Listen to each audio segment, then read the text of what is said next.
This call is now taking notes.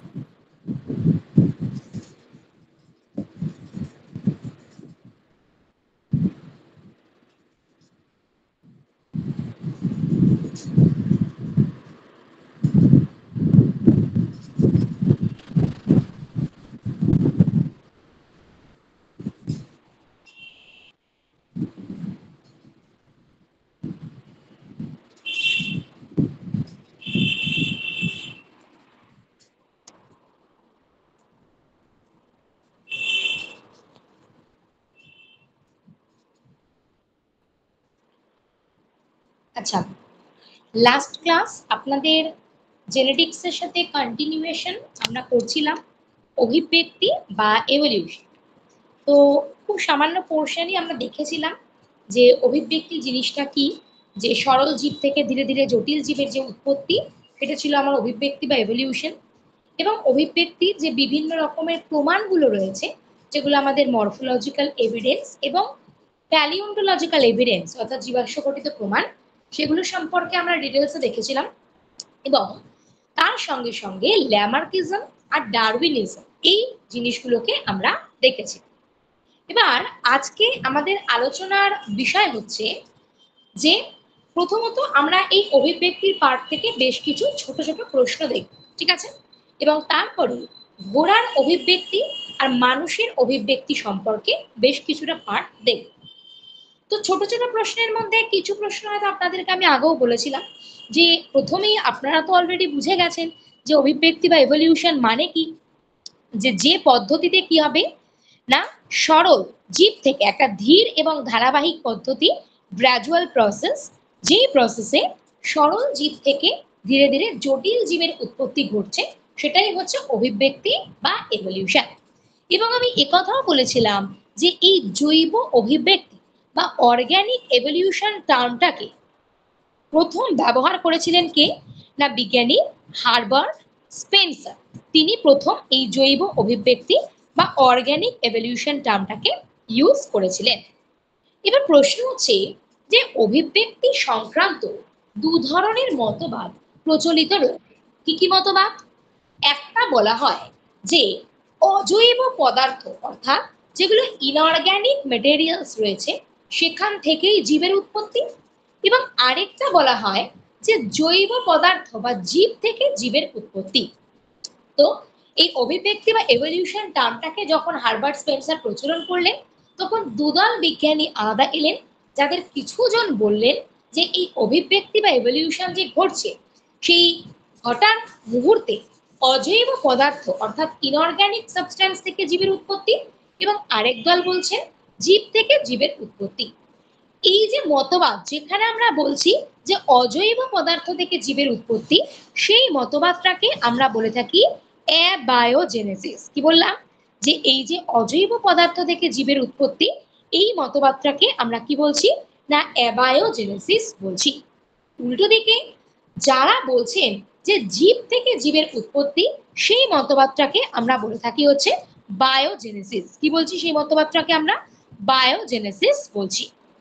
এবার আগের দিন তো আমরা অভিব্যক্তির প্রমাণ দেখতে পেলাম, তাহলে অভিব্যক্তির যখন এত প্রমাণ পেয়েছি, তার মানে কত বছর আগে কোনটা তৈরি হচ্ছে সেটাও নিশ্চয়ই আমরা বুঝতে পারবো, তাই তো? অভিব্যক্তির এই প্রমাণ সমূহকে কাজে লাগিয়ে। তো সেক্ষেত্রে মনে রাখবেন আজ থেকে প্রায় 450 থেকে 500 কোটি বছর আগে কি হচ্ছে না পৃথিবীর উৎপত্তি ঘটছে। 450 থেকে 500 কোটি বছর আগে পৃথিবীর উৎপত্তি ঘটছে। নেক্সট বিষয় কি?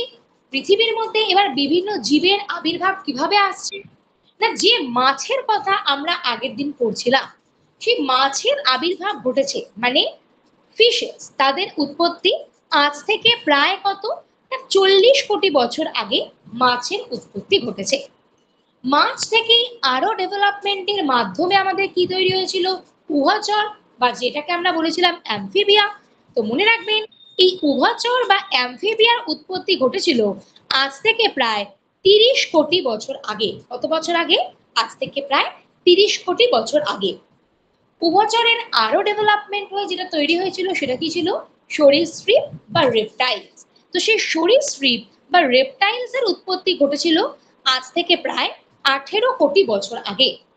রেপটাইলস এর আরো ডেভেলপমেন্টের মাধ্যমে তৈরি হয়েছিল কি না, আরো ডেভেলপমেন্টের মাধ্যমে তৈরি হয়েছিল আমাদের পক্ষী শ্রেণী, যাকে আমরা বলছি অ্যাভিস। তাদের উৎপত্তি ঘটেছিল কত না, আজ থেকে প্রায় 14 কোটি বছর আগে।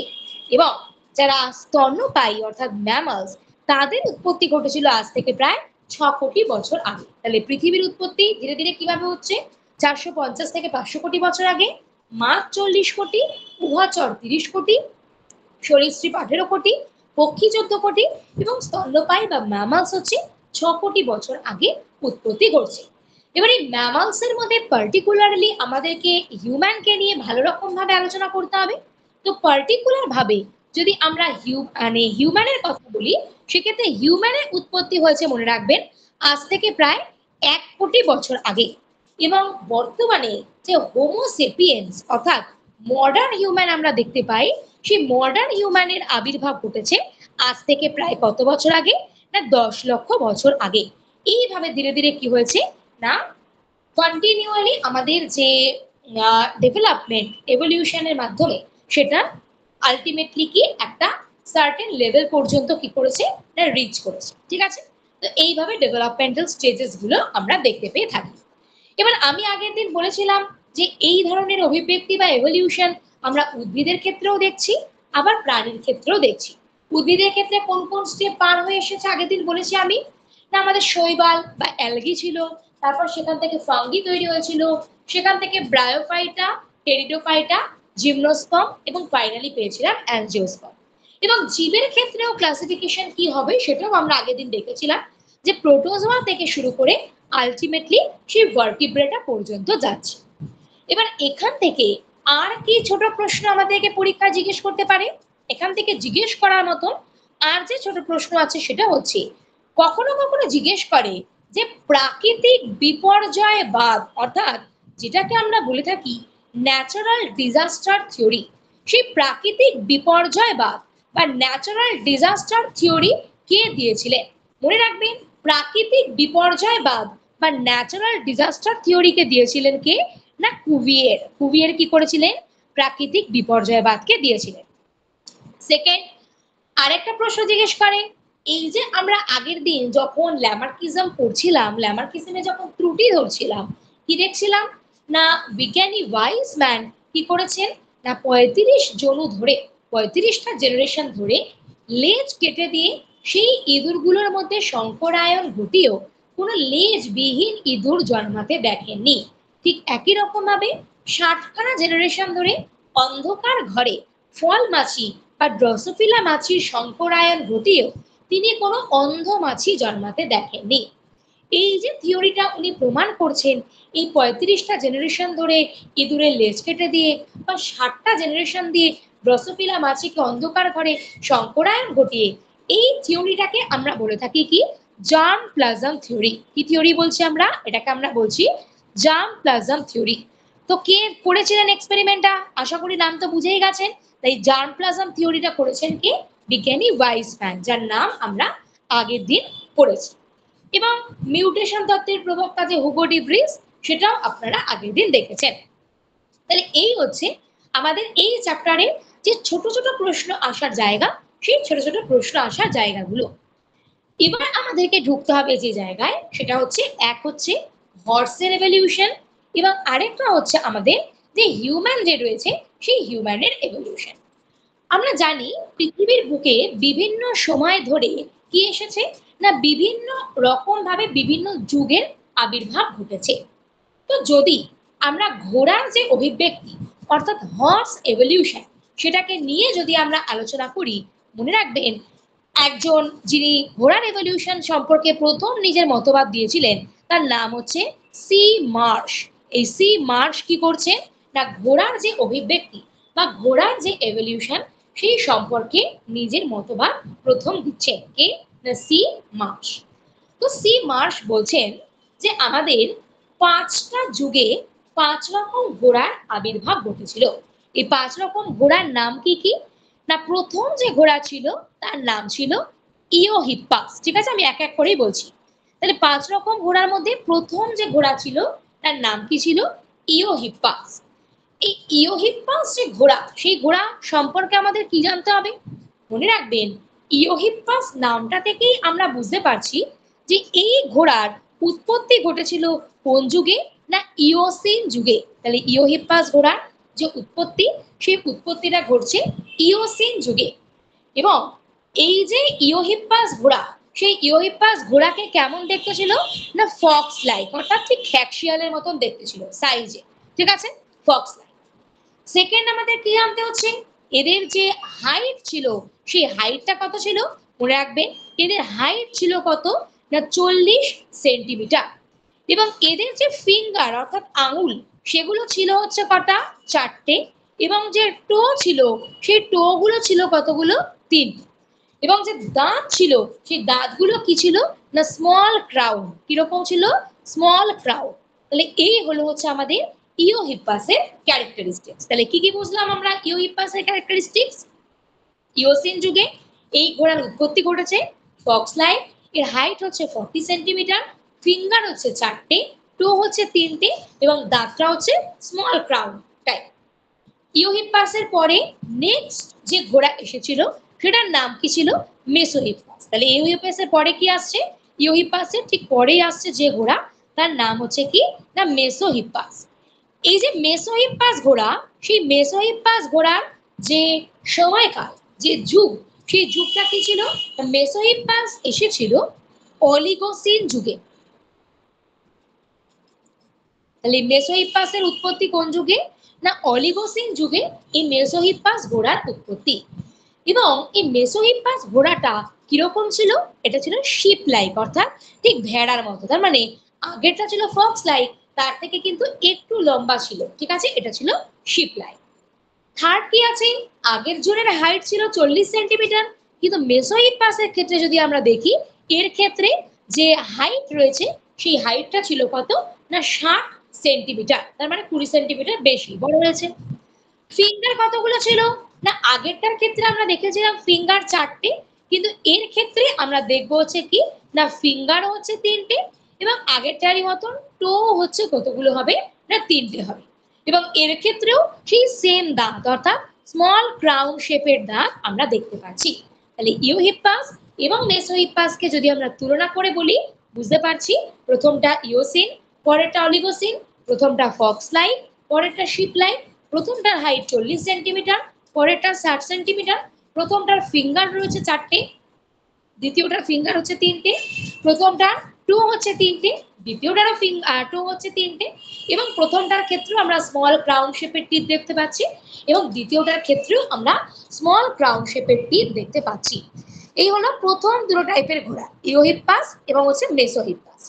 মেসোহিপ্পাসের পর থার্ড যে টাইপের ঘোড়া আমরা দেখতে পেয়েছিলাম, সেটার নাম হচ্ছে মেরিচিপ্পাস। তাহলে ইওহিপ্পাস এবং মেসোহিপ্পাসের পরে নেক্সট যে টাইপের ঘোড়া আমরা দেখতে পাচ্ছি, সেটাকে আমরা কি বলছি? না সেটাকে আমরা বললাম হচ্ছে মেরিচিপ্পাস। তো এই মেরিচিপ্পাস যে রয়েছে, সেটা কোন যুগের ঘোড়া? না মনে রাখবেন যে এই মেরিচিপ্পাস যেটা রয়েছে, সেটা হচ্ছে মায়োসিন যুগের ঘোড়া। কোন যুগের ঘোড়া? না মায়োসিন যুগের ঘোড়া হচ্ছে মেরিচিপ্পাস। এর ক্ষেত্রে কিরকম দেখতে হয়? না এটাকে দেখতে হয় তাকে ডঙ্কি লাইক। তাহলে প্রথমটা ছিল শিপ লাইক, তারপরে ছিল ফক্স লাইক, পরেরটা ছিল শিপ লাইক, এবং থার্ড যেটা রয়েছে আমাদের, সেটা হচ্ছে ডঙ্কি লাইক হয়ে থাকে। এবং এর হাইটটা আর একটু লম্বা, প্রথমটা 40, পরেরটা 60 ছিল। এর ক্ষেত্রে যে হাইট রয়েছে, সেই হাইটটা আমরা কত দেখছি? না এর হাইট হচ্ছে 100 সেন্টিমিটার। ফিঙ্গার কতগুলো রয়েছে এবং টো কতগুলো রয়েছে? আগেরটারই মতন ফিঙ্গার রয়েছে 3টে, এবং যে টো রয়েছে, সেই টো রয়েছে কতগুলো? 3টে, মানে আগেরটার মতনই। কিন্তু দাগটা যে ছিল প্রথম দুটোর ক্ষেত্রে ছিল কিরকম? স্মল ক্রাউন, কিন্তু এক্ষেত্রে আমরা দেখবো হচ্ছে লার্জ ক্রাউন শেপের টিপ। কি দেখতে পাচ্ছি? লার্জ ক্রাউন শেপের টিপ আমরা দেখতে পাচ্ছি। এগুলো যে আমি বললাম, সেগুলো কার ক্যারেক্টারিস্টিক্স? না মেরিচিপ্পাসের ক্যারেক্টারিস্টিক্স। এরপরে আরো দুটো টাইপের আমাদের ঘোড়া এসেছিল।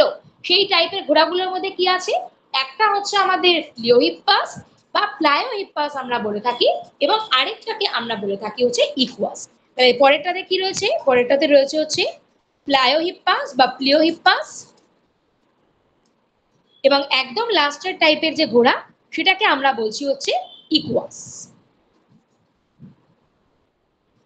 তো আমরা যদি দেখি প্লায়োহিপ্পাস, প্লায়োহিপ্পাস কোন যুগের হবে, এটা যুগ হচ্ছে প্লায়োসিন। কোন যুগ এটা, প্লায়োসিন যুগে আমরা এই ঘোড়াকে দেখতে পেয়েছিলাম। এবং আগেরটা ছিল ডঙ্কি লাইক, এটা কিরকম দেখতে না, এটা হচ্ছে পনি লাইক। এই পনি লাইক মানে হচ্ছে কি, টাট্টু ঘোড়া আমরা যাকে বলি সেটাকে বলা হচ্ছে পনি লাইক, ঠিক আছে। এর হাইটটা আরেকটু লম্বা হবে, কত লম্বা হবে না 120 সেন্টিমিটার হবে, এবং এর ক্ষেত্রে হচ্ছে ফিঙ্গারও কতগুলো, একটা, এবং টো যে রয়েছে সেই টো হচ্ছে একটা, এবং দাঁতটা আগেরটা যেরকম ছিল এর ক্ষেত্রেও কেমন হবে না লার্জ ক্রাউন হবে।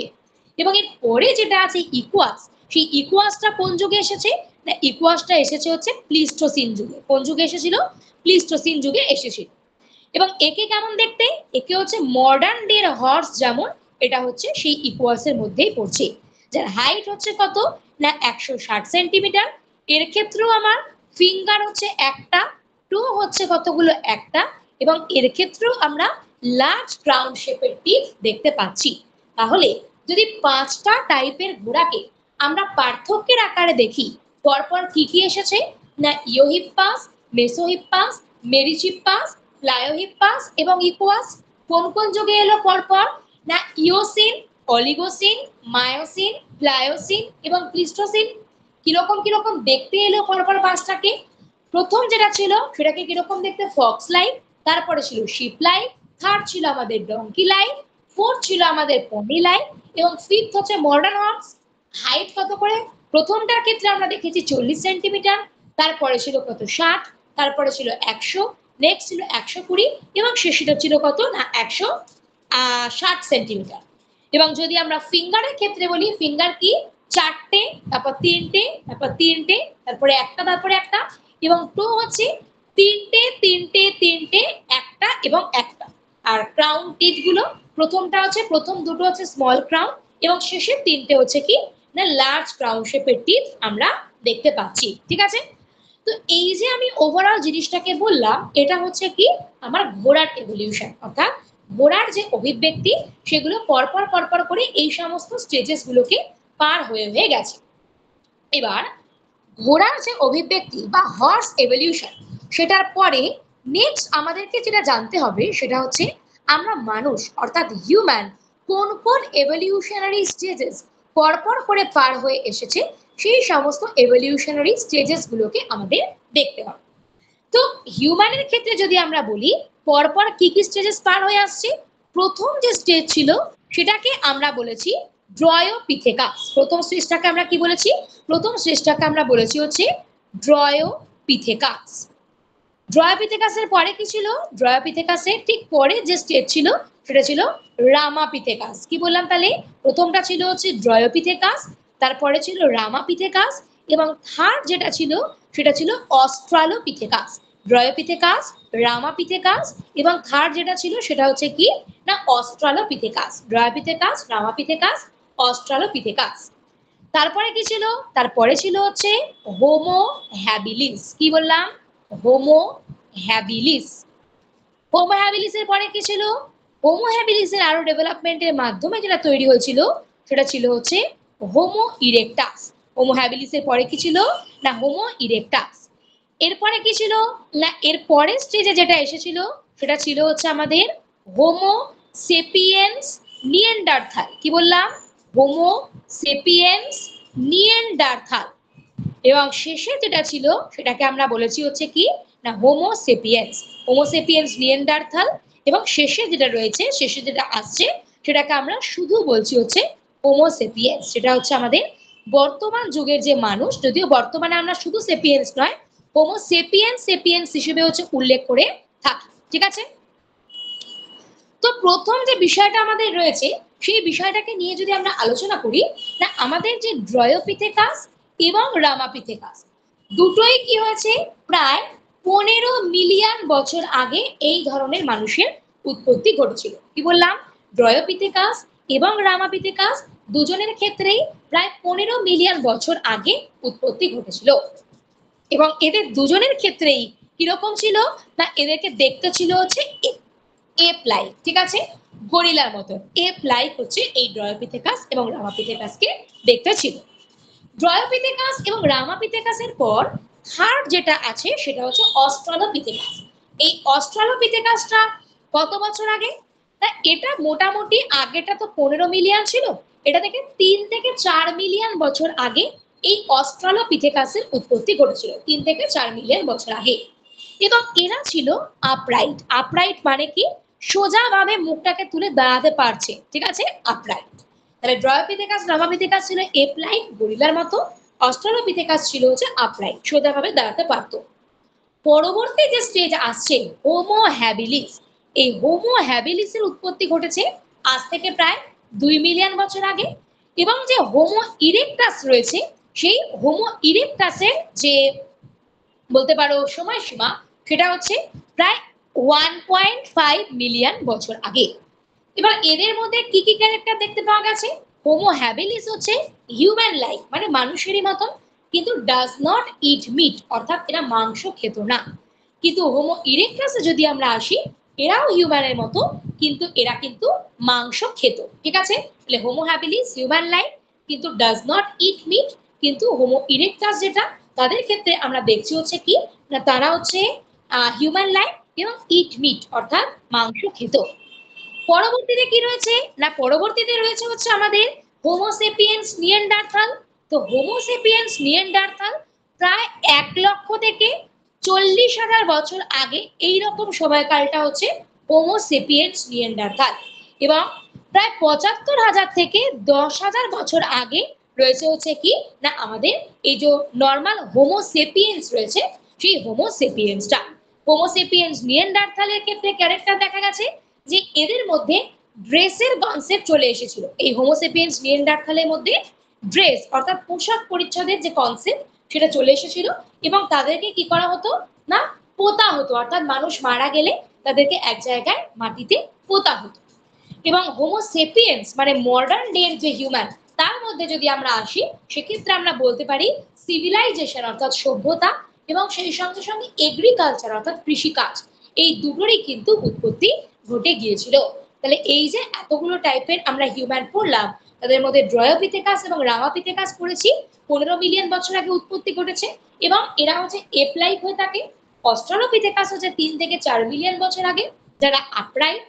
হোমো হ্যাবিলিস এবং হোমো ইরেক্টাস, হোমো হ্যাবিলিস হচ্ছে 2 মিলিয়ন বছর আগে উৎপত্তি ঘটেছে, হোমো ইরেক্টাস হচ্ছে 1.5 বিলিয়ন বছর আগে উৎপত্তি ঘটেছে। এবং এদের ক্ষেত্রে প্রথমটা হচ্ছে human like does not it meet এবং পরেরটা হচ্ছে হিউম্যান লাইক এবং ইট মিট অর্থাৎ মাংস খেত। হোমো সেপিয়েন্স নিয়ান্ডারথাল কি যাদের ড্রেস পরতো এবং পুঁতে রাখা হতো। আর হোমো সেপিয়েন্স যেটা রয়েছে লাস্ট সেটা হচ্ছে কি না আমাদের এগ্রিকালচার এবং যে সিভিলাইজেশন রয়েছে সভ্যতা সেগুলো শিখে গিয়েছিল। এবার কখনো কখনো এটা তো আমরা বুঝতেই পারছি না যে যত মানুষের ডেভেলপমেন্ট হয়েছে তত আস্তে আস্তে কি হয়েছে তার যে ক্রেনিয়াম অর্থাৎ মাথার খুলি সেটারও ধীরে ধীরে কি হয়েছে না উন্নতি ঘটতে দেখেছে সময়ের সঙ্গে সঙ্গে। তো ড্রয়োপিথেকাস এবং রামাপিথেকাসের ক্ষেত্রে সেরকম আমরা দেখিনি যে ব্রেনের মানে ডেভেলপমেন্ট ঘটেছে। ব্রেনের ডেভেলপমেন্টটা ভালো রকম ভাবে শুরু হয় হচ্ছে অস্ট্রালোপিথেকাসের সময়কাল থেকে, ঠিক আছে। এবং অস্ট্রালোপিথেকাস থেকে হোমো সেপিয়েন্স পর্যন্ত ব্রেনের স্ট্রাকচারটা প্রচন্ড মাত্রায় কি করে না ডেভেলপমেন্ট হয়, ঠিক আছে।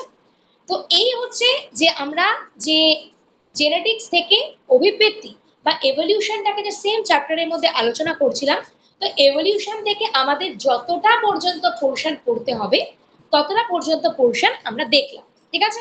এবার বলুন যে এতটা পর্যন্ত পোর্শনে কোনো জায়গায় কারোর কোথাও ডাউট আছে নাকি? যদি ডাউট না থেকে থাকে তাহলে পরের টপিক অ্যাডাপ্টেশনটাতে আমরা এগোবো। অভিব্যক্তি বা এভলিউশন থেকে কোনো ডাউট কারো? না, নেই। বেশ, ঠিক আছে। এবার নেক্সট আমাদের যেটা আলোচনার বিষয় সেটা হচ্ছে কি না আমাদের অ্যাডাপ্টেশন অর্থাৎ যেটাকে আমরা বলে থাকি হচ্ছে অভিযোজন। এবারে আচ্ছা আপনাদের একটা প্রশ্ন, আপনারা সেলের নোট পেয়েছেন? কোষ হ্যাঁ ম্যাম পেয়েছি। পেয়েছেন, আচ্ছা। হ্যাঁ ম্যাম পেয়েছি। হ্যান্ড রিটেন পেয়েছেন তাই তো? না বাংলাটা টাইপিং এ পেয়েছি। বাংলাটা টাইপ পেয়েছেন আর ইংলিশটা হ্যান্ড রিটেন পেয়েছেন। হ্যাঁ হ্যাঁ হ্যাঁ। আচ্ছা, ওটার মধ্যে কিন্তু কোষ বিভাজন সেল ডিভিশনটা নেই, ঠিক আছে? সেল ডিভিশনের নোটটা আমি আজকে পাঠাবো আপনাদের। আচ্ছা, আপনারা বায়োমলিকিউলস এর নোটটা পেয়েছেন? জৈব অণু, মানে যেটা পাইনি। সেলটাই পেয়েছি। আচ্ছা, কেউ বলছে না, কেউ কি বলছে হ্যাঁ? শুধু সেলেরটাই পেয়েছি। শুধু সেল পেয়েছেন, আচ্ছা বেশ। বায়োমলিকিউলস, সেল ডিভিশন আর বায়োমলিকিউলস, আপনাদের এই দুটো নোট পেন্ডিং আছে, ঠিক আছে? জেনেটিক্স এর নোট আমি এখনো দিইনি, কারণ জেনেটিক্স এর সাথে সাথে জেনেটিক্স, এভলিউশন আর অ্যাডাপ্টেশন আমরা একসঙ্গে কমপ্লিট করছি। যেহেতু পুরো টপিক শেষ হয়নি, তাই সেটা আমি এখনো পর্যন্ত প্রোভাইড করিনি, ঠিক আছে? তো সেল ডিভিশন আর বায়োমলিকিউলস পেয়ে যাবে, ঠিক আছে? অসুবিধা হবে না। এবার নেক্সট আমাদের যেটা আলোচনার বিষয় সেটা হচ্ছে অভিযোজন বা হচ্ছে অ্যাডাপ্টেশন। তো অভিযোজন বা অ্যাডাপ্টেশন জিনিসটা কি না, আমরা জানি যে যদি আমাদেরকে বলে যে কোনো একটা, ধরুন বলা হচ্ছে যে পরিবেশটা অনুকূল নয় আমাদের পক্ষে, ঠিক আছে? তা সেই অনুকূল নয় এমন পরিবেশে যদি আমাদেরকে বেঁচে থাকতে হয়, তাহলে কি করতে হবে? নিজেদের মধ্যে নিজেদের যে সমস্ত ক্যারেক্টারিস্টিক্স রয়েছে তার মধ্যে বিভিন্ন রকমের পরিবর্তন বা বিভিন্ন রকমের চেঞ্জেস নিয়ে আসতে হবে। এই যে আমরা প্রতিকূল পরিবেশের সঙ্গে মানিয়ে নেওয়ার জন্য নিজেদের বৈশিষ্ট্য বা নিজেদের ক্যারেক্টারের মধ্যে পরিবর্তন নিয়ে আসছি, এই পদ্ধতিটাকেই আমরা বলে থাকি অভিযোজন বা অ্যাডাপ্টেশন। তাহলে অভিযোজন বা অ্যাডাপ্টেশন হচ্ছে কি না, প্রতিকূল পরিবেশ মানে যে পরিবেশটা আমাদের জন্য ঠিকঠাক নয়, সেই পরিবেশের সঙ্গে মানিয়ে নেওয়ার জন্য যখন আমরা আমাদের দেহের শারীরবৃত্তীয় অর্থাৎ বলতে পারেন হচ্ছে বিভিন্ন ফিজিওলজিক্যাল, সেই সঙ্গে সঙ্গে বলা হচ্ছে কি না অঙ্গ সংস্থানিক অর্থাৎ যেটাকে আমরা বলে থাকি হচ্ছে মরফোলজিক্যাল, এবং তার সঙ্গে সঙ্গে হচ্ছে কি না আমাদের আচরণগত অর্থাৎ বিহেভিয়ারাল, যখন বিভিন্ন রকমের চেঞ্জেস নিয়ে আসছি তখনই আমরা সেই প্রসেসটাকে বলছি হচ্ছে কি না অভিযোজন বা অ্যাডাপ্টেশন বলছি। এবার এই অভিযোজন বা অ্যাডাপ্টেশনকে আমরা সাধারণত তিনটে ভাগে ভাগ করে থাকি। কি কি? একটাকে আমরা বলে থাকি কনভার্জেন্ট অ্যাডাপ্টেশন। এই কনভার্জেন্ট অ্যাডাপ্টেশন মানে কি, বাংলায় যেটাকে আমরা বলে থাকি হচ্ছে অভিসারী অভিযোজন। একটাকে আমরা বলবো হচ্ছে ডাইভারজেন্ট অ্যাডাপ্টেশন। এই ডাইভারজেন্ট মানে বাংলায় যেটাকে আমরা বলবো অপসারী অভিযোজন। এবং আরেকটা হয়ে থাকে ডি অভিযোজন বা ডাবল অ্যাডাপ্টেশন। এবার কি বিষয় এগুলো? ধরুন আপনাদের মধ্যে, ধরুন আমরা দেখছি চারজন ব্যক্তি রয়েছে, একজন ধরুন কাশ্মীরে থাকে, একজন কেরালাতে থাকে, একজন নর্থ ইস্টে ধরুন আমি ধরে নিলাম হচ্ছে আসামে থাকছে, এবং কোনো একজন ব্যক্তি ধরুন গুজরাট বা রাজস্থানে থাকে। এবার এই চারজন ব্যক্তি ধরুন ওয়েস্ট বেঙ্গলে থাকার জন্য এলো। তাহলে যদি চারটে ব্যক্তি চারটে আলাদা জায়গায় থাকে, তাহলে এদের চারজনের যে ক্যারেক্টারিস্টিক্স সেগুলো সম্পূর্ণভাবে পরস্পরের থেকে আলাদা আলাদা ছিল। কিন্তু মানে ধরুন কাশ্মীরে ওরা উলের পোশাক আশাক ব্যবহার করছে, কেরালাতে নিশ্চয়ই সেটা করছে না, সেখানে ধরুন নারকেল তেল দিয়ে রান্না হচ্ছে। ধরুন আমাদের রাজস্থান বা গুজরাট, সেখানে ধরুন প্রচন্ড মাত্রায় গরম, তো সেই পরিবেশের সঙ্গে তারা নিজেকে অ্যাডাপ্ট করেছিল। তো এইরকম তিন চার জায়গায় তিন চার রকমের পরিবেশে এরা বসবাস করছিল। এবার হঠাৎ করে এরা যদি ওয়েস্ট বেঙ্গলে থাকতে আসে, নিশ্চয়ই কাশ্মীরে যে পোশাক পরছিল সেই পোশাকটাকে যদি ওয়েস্ট বেঙ্গলে এসে মানে গরমের মধ্যে সেই পোশাক পরে থাকে, বাঁচতে পারবে না। বা কেরালাতে যেমন খাবার খাচ্ছিল সেম খাবার দাবার ওয়েস্ট বেঙ্গলে পাবে না। বা রাজস্থান এবং আসামের যেরকম তাদের জীবনধারা ছিল ঠিক একই রকমের জীবনধারা পশ্চিমবঙ্গের ক্ষেত্রে কিন্তু তারা দেখাতে পারবে না। অর্থাৎ আমরা বুঝতে পারছি যে চারটে বা পাঁচটা আলাদা জায়গার জীবকে যদি একটা নির্দিষ্ট পরিবেশে থাকার জন্য আসতে হয়, তাহলে এরকম 4-5 রকমের ক্যারেক্টার নিয়ে বসে থাকলে চলবে না। কি করতে হবে না, তাদের প্রত্যেককেই ওয়েস্ট বেঙ্গলের পরিবেশের সাথে যাতে মানিয়ে নিতে পারে সেই রকম ক্যারেক্টার নিজের মধ্যে অ্যাডাপ্ট করতে হবে। তো এই যে 4টে বা 5টা বিভিন্ন পরিবেশের জীব যারা একটাই নির্দিষ্ট পরিবেশে থাকতে আসার জন্য একই রকমের ক্যারেক্টার নিজেদের মধ্যে নিয়ে আসছে, তাকেই আমরা বলছি অভিসারী অভিযোজন বা কনভার্জেন্ট অ্যাডাপ্টেশন। বিভিন্ন গোষ্ঠীভুক্ত প্রাণী, তারা সবাই আগে আলাদা আলাদা গোষ্ঠীর অন্তর্ভুক্ত ছিল, আলাদা আলাদা জায়গায় থাকতো, কিন্তু সবাই যখন একটাই নির্দিষ্ট পরিবেশে থাকতে আসছে তখন তাদের মধ্যে যদি একই রকমের ক্যারেক্টার দেখতে পাওয়া যায়, তাকে আমরা বলছি কি কনভার্জেন্ট অ্যাডাপ্টেশন বা অভিসারী অভিযোজন। সেকেন্ড প্রশ্ন কি আছে? সেকেন্ড আছে আমাদের ডাইভারজেন্ট অ্যাডাপ্টেশন, যেটাকে আমরা বলে থাকি অপসারী অভিযোজন। তো এই ডাইভারজেন্ট অ্যাডাপ্টেশন বা অপসারী অভিযোজন জিনিসটা কি না, উল্টো জিনিস। অর্থাৎ ধরুন আপনারা সবাই ওয়েস্ট বেঙ্গলে থাকতেন, কিন্তু তাদের মধ্যে কেউ চাকরি পাচ্ছে কাশ্মীর, কেউ কেরালা, কেউ রাজস্থান বা কেউ আসাম।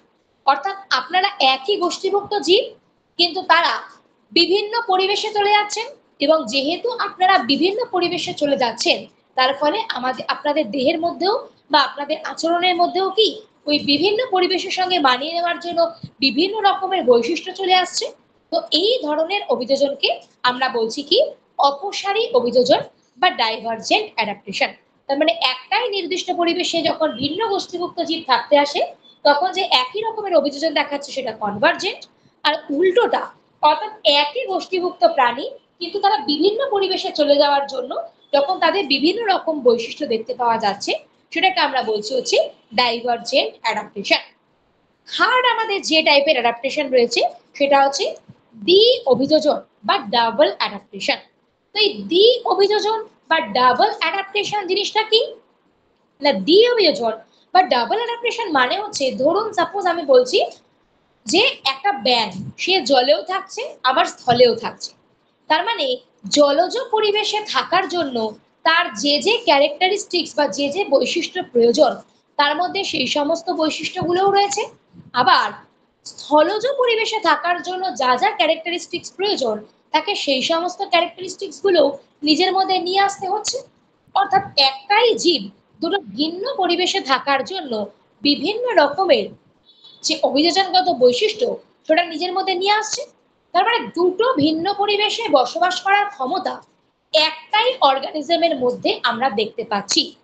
এই ধরনের অভিযোজনকে আমরা বলে থাকি দ্বি অভিযোজন বা ডাবল অ্যাডাপ্টেশন। তার মানে দ্বি অভিযোজন বা ডাবল অ্যাডাপ্টেশনের কনসেপ্ট হচ্ছে যখন আমরা দেখব কি না দুটো ভিন্ন পরিবেশে থাকার জন্য উপযোগী বৈশিষ্ট্য একটাই জীবের মধ্যে দেখা যাচ্ছে, সেটা হচ্ছে দ্বি অভিযোজন বা ডাবল অ্যাডাপ্টেশনের এক্সাম্পল।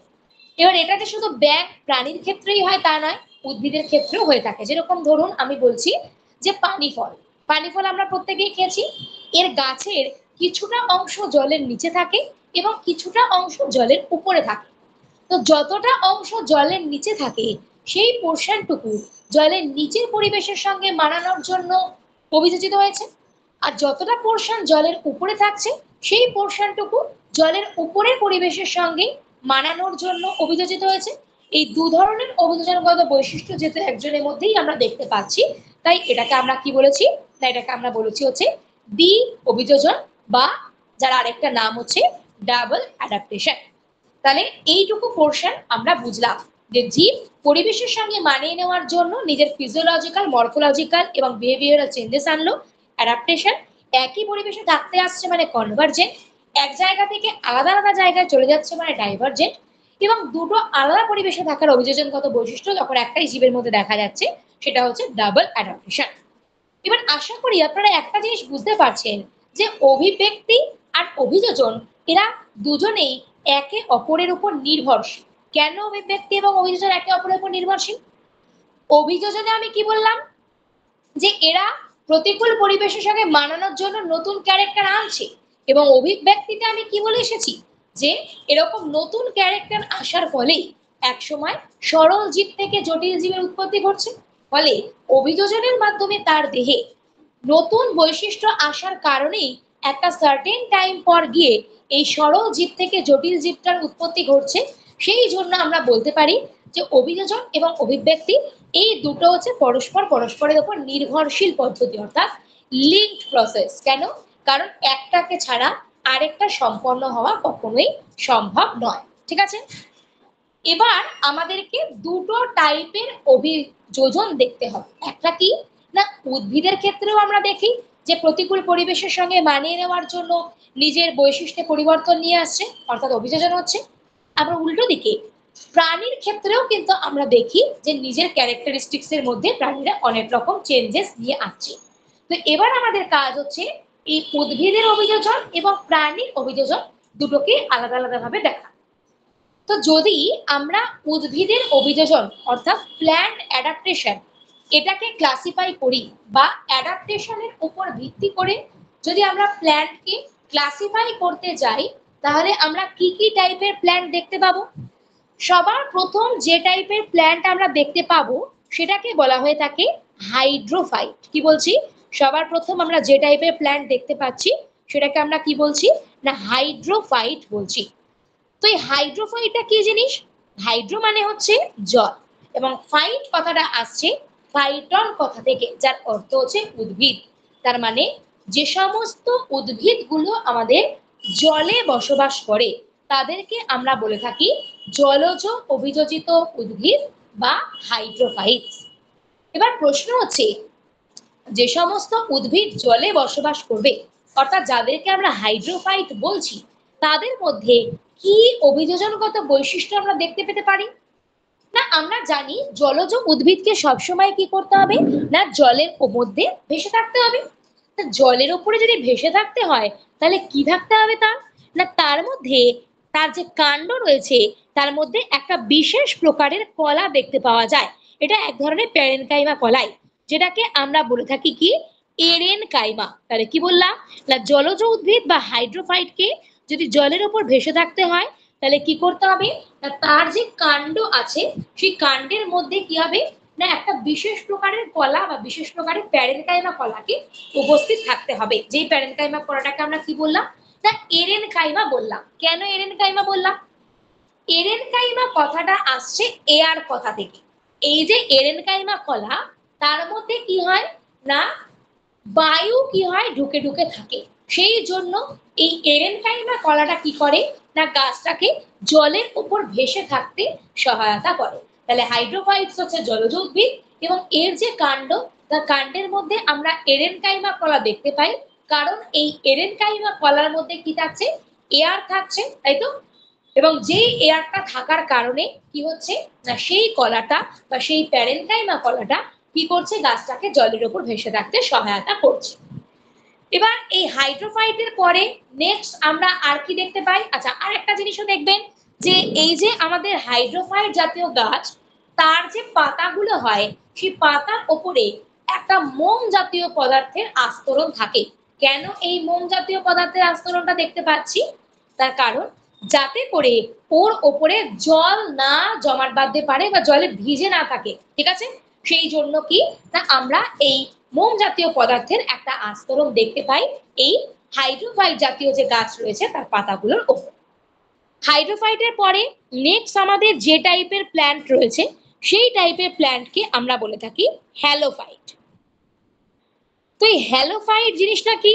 হ্যালোফাইট কথার অর্থ হচ্ছে যে সমস্ত গাছগুলো আমাদের লবণাক্ত পরিবেশে জন্মাবে সেই গাছগুলোকে আমরা বলবো হচ্ছে হ্যালোফাইট। তাহলে লবণাক্ত পরিবেশে জন্মালে বা হ্যালোফাইটিক প্ল্যান্ট হলে তার মধ্যে কি কি অভিযোজনগত বৈশিষ্ট্য আমরা লক্ষ্য করে থাকি? না আমাদের এই হ্যালোফাইট জাতীয় যে গাছ রয়েছে তারা লবণাক্ত পরিবেশে জন্মাচ্ছে, ফলে কি হয় না এদের মূলটা মাটির ভেতরে প্রবেশ করে না। কেন করে না? কারণ যদি মূলটা মাটির ভেতরে প্রবেশ করতো, মাটির ভেতরে তো বায়ুর সরবরাহ কম, ফলে মাটির ভেতরে যদি মূল প্রবেশ করে তাহলে এদের ঠিকঠাক বায়ুটাকে গ্রহণ করা হয় না, তাই তো? বায়ুর উপাদানগুলোকে এরা গ্রহণ করতে পারে না, যার কারণে কি করে না যার কারণে এইটা নিচের দিকে না নেমে মূলটা খাড়া ভাবে মাটির উপরের দিকে উঠে আসে। কি বললাম? খাড়াভাবে নিচের দিকে না গিয়ে মূলটা কি হয় না মাটির উপরের দিকে উঠে আসে। এই যে মূলটা আমরা লবণাক্ত উদ্ভিদের ক্ষেত্রে দেখতে পাচ্ছি যে খাড়াভাবে মাটির উপরের দিকে উঠে আসছে, এটাকে আমরা বলছি হচ্ছে শ্বাসমূল বা যেটাকে আমরা বলছি নিউম্যাটোফোর। কি বললাম এটাকে? শ্বাসমূল বা নিউম্যাটোফোর বললাম। তাহলে কেন লবণাক্ত উদ্ভিদে শ্বাসমূল বা নিউম্যাটোফোর দেখা যায় সেটা আমরা বুঝতে পেরেছি। সেই সঙ্গে সঙ্গে আর কি দেখা যায়? আর দেখা যায় হচ্ছে এদের ক্ষেত্রে এক ধরনের ঠেসমূল বা সাপোর্টিং রুট আমরা দেখতে পাই। কেন আমরা এই ঠেসমূল বা সাপোর্টিং রুট দেখতে পাচ্ছি? কারণ লবণাক্ত পরিবেশের গাছ মানেই আপনারা এটা বুঝতে পারছেন কি না সে নিশ্চয়ই সমুদ্রের তীরবর্তী এলাকায় জন্মাবে, এবং সমুদ্রের যে তীরবর্তী এলাকা সেই সমুদ্রের তীরবর্তী এলাকাটা কিরকম হয়ে থাকে না সমুদ্রের ঢেউ অনবরত আসছে এবং যাচ্ছে। তা যদি গাছটা নিজের সাপোর্টিং রুট বা ঠেসমূলের সাহায্যে মাটিকে শক্তভাবে আঁকড়ে ধরে না রাখে তাহলে কি হবে? জলের তরেও ভেসে চলে যাবে। সেই জন্য ওর ক্ষেত্রে আমরা ঠেসমূল বা সাপোর্টিং রুট দেখতে পাই। সেই সঙ্গে এদের ক্ষেত্রে আরো একটা ক্যারেক্টারিস্টিক্স আমরা দেখতে পাই। কি দেখতে পাই না এদের যে ফল সেই ফলের মধ্যে কি থাকছে? বীজ থাকে। তো বীজটা যখন ফল সমেত মাটিতে পড়ছে তখন সেটা মাটির মধ্যে গেঁথে বসে যায়। কেন গেঁথে বসে যায়? কারণ যেহেতু লবণাক্ত পরিবেশ অর্থাৎ সমুদ্রের তীরবর্তী এলাকা, সেজন্য যদি সমুদ্রের জল চলে আসে এবং ফলটাকে ভাসিয়ে নিয়ে চলে যায় তাহলে তো ওর আর বীজ থেকে কোনো গাছ তৈরিই হবে না। সেই জন্য কি হয়? বীজ সমেত ফলটা মাটির মধ্যে গেঁথে বসে যায়, এবং এই মাটির মধ্যে গেঁথে বসে গেলে কি হয় না মাটির মধ্যে গেঁথে যদি ফলটা বসে যায় তাহলে ও ওখানে বসে থাকলো, এবার জল চলে গেল, পরিবেশটা অনুকূল হলো, তখন কি হচ্ছে না বীজের অঙ্কুরোদ্গম হচ্ছে। তার মানে প্রতিকূল পরিবেশে বীজের অঙ্কুরোদ্গম হয় না, যখন পরিবেশটা অনুকূল হচ্ছে তখন ধীরে ধীরে বীজের অঙ্কুরোদ্গম হচ্ছে। এই যে ঘটনাটা এটাকে আমরা বলছি হচ্ছে জরায়ুজ অঙ্কুরোদ্গম। তার মানে আমাদের এই যে হ্যালোফাইটিক উদ্ভিদ তার ক্ষেত্রে আমরা তিনটে অভিযোজনগত বৈশিষ্ট্য দেখতে পেলাম: শ্বাসমূল বা নিউম্যাটোফোর, ঠেসমূল বা সাপোর্টিং রুট, এবং সেই সঙ্গে জরায়ুজ অঙ্কুরোদ্গম। তাহলে হাইড্রোফাইট হয়ে গেছে জলজ উদ্ভিদ, হ্যালোফাইট হয়ে গেছে লবণাক্ত উদ্ভিদ। থার্ড যে টাইপের উদ্ভিদ আমাদের রয়েছে সেটাকে আমরা বলবো হচ্ছে জেরোফাইট। ঠিক আছে? থার্ড যে টাইপের উদ্ভিদ রয়েছে সেটাকে আমরা কি বলছি না জেরোফাইট বলছি। তো জেরোফাইট জাতীয় যে গাছ রয়েছে তার ক্ষেত্রে আমরা কি বৈশিষ্ট্য দেখতে পাই? বৈশিষ্ট্য দেখার আগেও আমাদেরকে এটা বুঝতে হবে যে জেরোফাইট জাতীয় গাছ কথাটার মানে কি। জেরোফাইট মানে হচ্ছে যে সমস্ত গাছগুলো আমাদের মরুভূমি অঞ্চলে জন্মাবে অর্থাৎ ডেজার্ট প্ল্যান্ট যেগুলো রয়েছে সেগুলোকে আমরা বলে থাকি কি না জেরোফাইটিক উদ্ভিদ। এবার এই জেরোফাইটের ক্ষেত্রে আমরা কি কি অভিযোজনগত বৈশিষ্ট্য দেখতে পাবো, অর্থাৎ নিজের পরিবেশের সঙ্গে মানিয়ে নেওয়ার জন্য এই জেরোফাইটিক প্ল্যান্ট কি কি ক্যারেক্টার নিজের মধ্যে নিয়ে আসবে? প্রথম পয়েন্ট হচ্ছে জেরোফাইট এরা জল কম পায়, তাই তো? মরুভূমি অঞ্চল মানে জলের পরিমাণ কম। আমরা জানি গাছ কি করে না রুটের সাহায্যে মাটি থেকে জলকে শোষণ করে এবং সেটাকে জাইলেম কলার মাধ্যমে সমগ্র উদ্ভিদ দেহে এবং পাতায় পৌঁছে দিচ্ছে, এবং পাতা কি করে খাবার তৈরি করে সেই খাবারটাকে কি করছে ফ্লোয়েমের মাধ্যমে সম্পূর্ণ উদ্ভিদ দেহে ছড়িয়ে পড়তে সহায়তা করছে। এবার আমার প্রশ্ন হচ্ছে যে এই যে জলটাকে গাছ গ্রহণ করলো সেটা কিছুটা তো নিজের কাজে লাগালো, কিন্তু যে পরিমাণ জল কি হয় না কোনো কাজে লাগে না, যেটা অপ্রয়োজনীয় জল বা অতিরিক্ত জল, সেই অতিরিক্ত জলটাকে গাছ কি করে তার পাতার যে পত্ররন্ধ্র রয়েছে স্টোমাটা, সেই স্টোমাটা বা পত্ররন্ধ্রের মাধ্যমে বাষ্পাকারে দেহের বাইরে বার করে দেয়। এবার প্রশ্ন হচ্ছে যে মরুভূমি অঞ্চলে তো এমনিতেই জল নেই, তার মধ্যে যদি আবার মাটি থেকে যে জলটুকু পেয়েছে সামান্য পরিমাণ সেই জলেরও যদি কিছুটা অংশকে আবার বার করে দেয় বাইরে মানে ট্রান্সপিরেশন বা বাষ্পমোচন পদ্ধতির সাহায্যে, তাহলে তো এমনিও জলের অভাবে শুকিয়ে মরে যাবে, তাই না? যাতে সেই জলটা বেরিয়ে যাওয়াকে প্রতিহত করা যায় তার জন্য কি করে না এই মরুভূমি অঞ্চলের গাছে যে পাতাগুলো রয়েছে সেই পাতাগুলো কাঁটায় রূপান্তরিত হয়, থর্নে রূপান্তরিত হয়। কেন পাতা কাঁটায় রূপান্তরিত হচ্ছে? কারণ পাতার মধ্যেই তো ছিল স্টোমাটা বা পত্ররন্ধ্রটা। যদি পাতাই না থাকে তাহলে স্টোমাটা বা পত্ররন্ধ্র নেই, আর যদি স্টোমাটা বা পত্ররন্ধ্র না থাকে তাহলে বাষ্পমোচনের কোনো গল্পও নেই, তাহলে দেহ থেকে অতিরিক্ত জল বাইরে বেরিয়ে যাওয়ার কোনো প্রশ্নও নেই। সেই জন্য কি হয় না আমরা এই জেরোফাইটিক উদ্ভিদের ক্ষেত্রে দেখতে পাই যে এদের পাতাগুলো কাঁটায় রূপান্তরিত হয়। সেই সঙ্গে আরো একটা কাজ এরা করে, কি করে না যে কাণ্ডটা রয়েছে সেই কাণ্ড থেকেও যাতে কোনো জল বাষ্পাকারে বাইরে বেরোতে না পারে সেই জন্য কাণ্ডের উপরে মিউসিলেজ বলে এক ধরনের মোম জাতীয় পদার্থ থাকে, সেই মোম জাতীয় পদার্থের একটা আস্তরণ দেয়। কি করলাম না কাণ্ডের উপরে মোম জাতীয় পদার্থের একটা আস্তরণ থাকে, যাতে করে কাণ্ডের ভেতরকার যে জল সেটাও কোনোভাবে বাষ্পাকারে বাইরে বেরিয়ে যেতে না পারে। তাহলে পাতা কাঁটায় রূপান্তরিত হলো এবং সেই সঙ্গে সঙ্গে কাণ্ডের ওপরেও মিউসিলেজ জাতীয় পদার্থের একটা আস্তরণ থাকলো। আর কি হয় আর হচ্ছে এদের কাণ্ডের মধ্যে এক ধরনের বিষাক্ত তরুক্ষীর বা ল্যাটেক্স থাকে, বিষাক্ত তরুক্ষীর বা ল্যাটেক্স থাকে। কেন বিষাক্ত তরুক্ষীর বা ল্যাটেক্স আমরা দেখতে পাচ্ছি? কারণ মরুভূমি অঞ্চলে এমনি জলের পরিমাণটা কম, এবার ধরুন মরুভূমি অঞ্চলের যে প্রাণী তারা জলের অভাব তো মিটছে না, তো কি করলো গাছ দেখতে পেলো গাছটাকেই খেলো, তার থেকেও যদি কিছুটা পরিমাণ জলকে শোষণ করা যায় বডিতে অ্যাবজর্ব করানো যায় তো সেটা হতে পারে।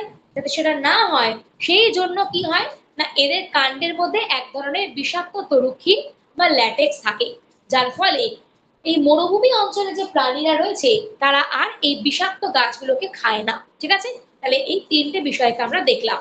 এই হচ্ছে আমাদের জেরোফাইটিক উদ্ভিদের বৈশিষ্ট্য। তাহলে অ্যাডাপ্টেশনের উপর ভিত্তি করে আমরা তিন ধরনের প্ল্যান্ট দেখতে পেলাম, হাইড্রোফাইট, হ্যালোফাইট এবং হচ্ছে জেরোফাইট। ফোর্থ যে টাইপের আমাদের প্ল্যান্ট হয়ে থাকে সেটাকে আমরা বলে থাকি হচ্ছে মেসোফাইট। এই মেসোফাইট কোন গাছগুলো? মেসোফাইট হচ্ছে নর্মাল যে স্থলজ উদ্ভিদ সেগুলোকে আমরা বলছি হচ্ছে মেসোফাইট, যেরকম আম, জাম, কাঁঠাল এই ধরনের যে গাছ রয়েছে নর্মাল স্থলজ উদ্ভিদ সেগুলো হচ্ছে আমাদের মেসোফাইট। এবং ফাইনালি যে ধরনের গাছ আমরা দেখতে পাই সেটাকে আমরা বলে থাকি হচ্ছে এপিফাইট। কি বলছি সেটাকে আমরা বলছি হচ্ছে এপিফাইট। এই এপিফাইট কি না এপিফাইট হচ্ছে আমাদের পরাশ্রয়ী উদ্ভিদ। ঠিক আছে, পরাশ্রয়ী উদ্ভিদ বলতে কি যে গাছ অন্য কোনো গাছকে আশ্রয় করে বেড়ে ওঠে তাকে আমরা বলছি কি পরাশ্রয়ী উদ্ভিদ, বা যেটাকে আমরা বলছি হচ্ছে এপিফাইটিক প্ল্যান্ট। তো এর উদাহরণ হতে পারে অর্কিড, রাসনা, স্বর্ণলতা এই জাতীয় গাছ হতে পারে। তো এই এপিফাইট বা পরাশ্রয়ী উদ্ভিদের মধ্যে কি অভিযোজনগত বৈশিষ্ট্য দেখতে পাওয়া যায়? এই পরাশ্রয়ী উদ্ভিদ বা এপিফাইটিক প্ল্যান্টের মধ্যে এক ধরনের চোষক মূল থাকে, যে চোষক মূলটাকে আমরা বলে থাকি হস্টোরিয়া। কি বলছি? এই চোষক মূলটাকে আমরা বলছি হচ্ছে হস্টোরিয়া। তো এই চোষক মূল বা হস্টোরিয়ার সাহায্যে এ কি করে না যে গাছকে আশ্রয় করে ও ওপরে উঠছে সেই গাছের কাণ্ডটার মধ্যে এই চোষক মূল বা হস্টোরিয়াটাকে ও কি করে না প্রবেশ করিয়ে দেয়। প্রবেশ করিয়ে দিয়ে কি করে না সেই গাছের বডি থেকে পুষ্টি রসকে কি করে না শোষণ করে। ঠিক আছে, এই হচ্ছে আমাদের এপিফাইটিক উদ্ভিদের বৈশিষ্ট্য। তাহলে জলজ উদ্ভিদ হাইড্রোফাইট, যেটা আমাদের লবণাক্ত উদ্ভিদ বা হ্যালোফাইট, যেটা আমাদের রয়েছে হচ্ছে মরু উদ্ভিদ বা জেরোফাইট, যেটা রয়েছে আমাদের নর্মাল স্থলজ উদ্ভিদ সেটা হচ্ছে মেসোফাইট, এবং ফাইনালি আমরা দেখতে পেলাম যে অন্য গাছকে আশ্রয় করে বেঁচে থাকছে সেটাকে আমরা বলছি পরাশ্রয়ী উদ্ভিদ বা হচ্ছে এপিফাইট।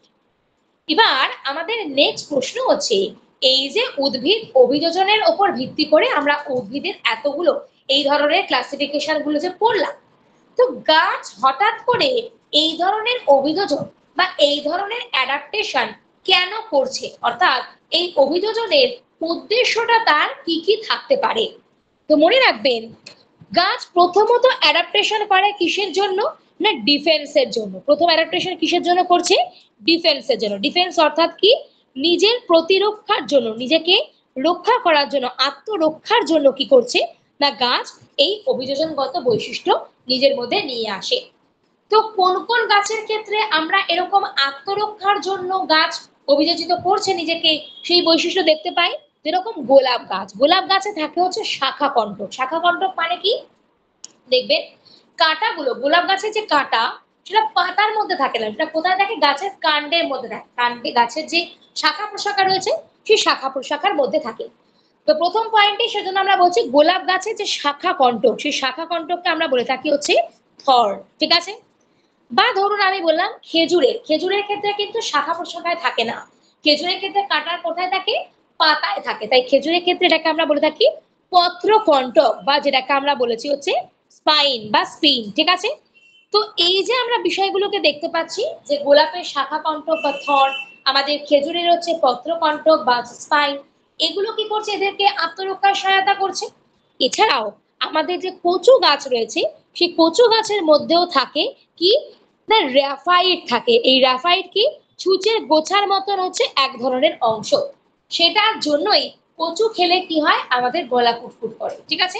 এগুলো সবই হচ্ছে তাদের নিজেদেরকে রক্ষা করার জন্য, মানে অ্যাডাপ্টেশন ফর ডিফেন্স। তাহলে গোলাপের শাখা কণ্টক বা থন, খেজুরের পত্রকণ্টক বা স্পাইন, এবং সেই সঙ্গে সঙ্গে কচু গাছের হচ্ছে র্যাফাইট, এই তিনটেই হচ্ছে নিজেদের আত্মরক্ষার জন্য না নিজেদের ডিফেন্সের জন্য গাছ করে থাকে। সেকেন্ড, আর কোন কারণে গাছ অ্যাডাপ্টেশন করতে পারে? সেকেন্ড করতে পারে যেটা, সেটা হচ্ছে পুষ্টি, বা যেটাকে আমরা বলে থাকি নিউট্রিশনের জন্য। তো পুষ্টি বা নিউট্রিশনের জন্য কিরকম অ্যাডাপ্টেশন দেখা যায়, একটু আগেই আমি স্বর্ণলতার ক্ষেত্রে বলেছিলাম, যারা হচ্ছে পরাশ্রয়ী উদ্ভিদ বা এপিফাইট। কি বলেছিলাম আমি, না এদের ক্ষেত্রে এক ধরনের চোষক মূল থাকে, যে চোষক মূলটাকে আমরা কি বলে থাকি, না হস্টোরিয়া বলে থাকি। এবং এই চোষক মূল বা হস্টোরিয়াটাকে এরা কি করে, যে উদ্ভিদটাকে আশ্রয় করে ওপরে উঠছে, সেই উদ্ভিদের কাণ্ডের মধ্যে প্রবেশ করিয়ে তার বডি থেকে পুষ্টিরসটাকে কি করে, না শোষণ করে নেয়। এই যে পুষ্টিরসটাকে শোষণ করে নিচ্ছে, এর ফলে কি হচ্ছে, এরা নিজেদের দেহের পুষ্টি ঘটিত যে অভাব, সেটাকে পূরণ করতে পারছে এবং নিজেদের কাজকর্মগুলোকে করতে পারছে। সেজন্য আমরা বলতে পারি যে নিউট্রিশন অর্থাৎ পুষ্টির জন্য বেশ কিছু গাছ নিজেকে অভিযোজিত করে থাকে। তাহলে অ্যাডাপ্টেশন ফর ডিফেন্স এবং অ্যাডাপ্টেশন ফর নিউট্রিয়েন্টস আমরা বা নিউট্রিশন আমরা বুঝলাম। আর কিসের জন্য অভিযোজন ঘটাতে পারে, না হতে পারে যে অ্যাডাপ্টেশন ফর লাইট অর্থাৎ আলোর জন্য। আমরা জানি লাউ কুমড়ো জাতীয় যে গাছ রয়েছে তারা হচ্ছে ক্লাইম্বার্স। ক্লাইম্বার্স মানে কি, তারা অন্য গাছকে আশ্রয় করে, আমাদের গাছগুলোর মধ্যে আকর্ষ বা টেন্ড্রিল থাকে, সেই আকর্ষ বা টেন্ড্রিল মানে হচ্ছে ওই সরু সরু যে সুতোর মতন অংশগুলো ঝোলে, তার সাহায্যে অন্য গাছকে আশ্রয় করে এ কি করে, না উপরের দিকে ওঠে। কেন উপরের দিকে ওঠে, মাটিতে থাকলেও তো পারতো, তাই না। উপরের দিকে ওঠে কারণ মাটির দিকে আলো থাকে না, কিন্তু এদের বডিতে লাইট প্রয়োজন। সেই লাইটের সন্ধানে এরা কি করে, না অন্য গাছকে আশ্রয় করে উপরের দিকে উঠতে থাকে। এই যে এরা অন্য গাছকে আশ্রয় করে উপরের দিকে উঠছে, এই ধরনের অভিযোজনের আর একটা নাম হয়। সেই নামটা হচ্ছে কি, না ক্লাইম্বিং অ্যাডাপ্টেশন। কি বলছি আমরা এটাকে, ক্লাইম্বিং অ্যাডাপ্টেশন। এটাকে বাংলায় আমরা বলে থাকি হচ্ছে রোহিণী অভিযোজন। কি বলছি আমরা এটাকে, বাংলায় বলছি রোহিণী অভিযোজন, বা ইংলিশে বলছি ক্লাইম্বিং অ্যাডাপ্টেশন। যেই ক্লাইম্বিং অ্যাডাপ্টেশন কেন করছে ওরা, না উপরের দিকে আলো অর্থাৎ লাইট পাওয়ার জন্য এই ক্লাইম্বিং অ্যাডাপ্টেশন করছে। এবং ফাইনালি যেটা রয়েছে সেটা হচ্ছে adaptation for dispense of fruit. কিসের জন্য বললাম, adaptation for dispense of fruit. এই ডিসপেন্স অফ ফ্রুট কি জিনিস, না ডিসপেন্স অফ ফ্রুট মানে হচ্ছে ফলকে এক জায়গা থেকে দূরবর্তী স্থানে পাঠানোর জন্য। অর্থাৎ ধরুন আমি নারকেল গাছের কথাই ধরছি, আমাদের এখানে আমরা নারকেল গাছ দেখতে পাই ঠিকই, কিন্তু এটার মেন লোকেশন কোথায়, না সমুদ্রে যে সমস্ত তীরবর্তী এলাকা রয়েছে সেই সমস্ত তীরবর্তী এলাকাগুলোতে। এবার নারকেলের বাইরে আমরা যে নারকেল ছোবড়া যেটাকে বলি, তাই তো, যেটা হচ্ছে ওর বাইরে খোলক। তো সেই খোলকটা এমন ভাবেই তৈরি হয়, এমনই একটা তন্তুময় বা ফাইব্রাস স্ট্রাকচার, যেটা সাহায্যে কি করতে পারে, না যদি জলের মধ্যে কোনোভাবে নারকেল পড়ে যায়, সেই নারকেলটা কি হয়, না জলের মধ্যে ভাসমান অবস্থায় থাকতে পারে। তো হঠাৎ করে কেন নারকেল নিজের ফলটাকে ভাসিয়ে রাখতে চাইছে, কারণ এই সমুদ্রের তীরবর্তী এলাকাতে ধরুন নারকেল পড়লো এবং সেই নারকেলটা কি হলো, না চলে গেল হচ্ছে কি জলের সাহায্যে ভেসে এক জায়গা থেকে আরেক জায়গায়। তাহলে যদি জলের সাহায্যে ভেসে না যেতে পারতো, যদি সেই অ্যাডাপ্টেশনটা ওর মধ্যে না থাকতো, তাহলে নারকেলটা জলে ডুবে যেত এবং ডুবে গেলে আমরা সেই ফলটাকে কখনো পেতাম না। ফলে নিজের ফলকে দূরবর্তী স্থানে পাঠানোর জন্য, মানে ফর ডিসপেন্স অফ ফ্রুট, তার জন্য কি করে, না প্ল্যান্ট অ্যাডাপ্টেশন করে থাকে। তার মানে প্ল্যান্ট চারটে কারণের জন্য অ্যাডাপ্টেশন করছে। কি কি কারণ, ফর ডিফেন্স আত্মরক্ষার জন্য, ফর নিউট্রিশন পুষ্টির জন্য, ফর লাইট অর্থাৎ আলোর জন্য, এবং হচ্ছে ফর ডিসপেন্স অফ ফ্রুট অর্থাৎ ফলকে দূরবর্তী স্থানে পাঠানোর জন্য। এই যে এতটা পর্যন্ত পোর্শন আমরা পড়লাম, এই এতটা পর্যন্ত পোর্শনে আমাদের যে উদ্ভিদের অভিযোজন বা প্ল্যান্ট অ্যাডাপ্টেশন সেই পার্টটা কিন্তু আমাদের কমপ্লিট হলো। ঠিক আছে, এবার বলুন যে এই প্ল্যান্ট অ্যাডাপ্টেশন পোর্শন থেকে কোনো জায়গায় কারোর কোথাও ডাউট আছে নাকি? যদি ডাউট না থেকে থাকে তাহলে আমি প্রাণীর যে অভিযোজন বা অ্যানিমেল অ্যাডাপ্টেশন সেই পার্টে যাব।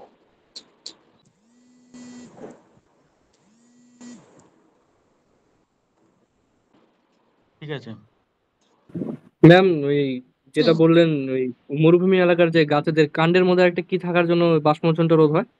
মিউসিলেজ। ঠিক আছে, মিউসিলেজ না? হ্যাঁ মিউসিলেজ। ওকে।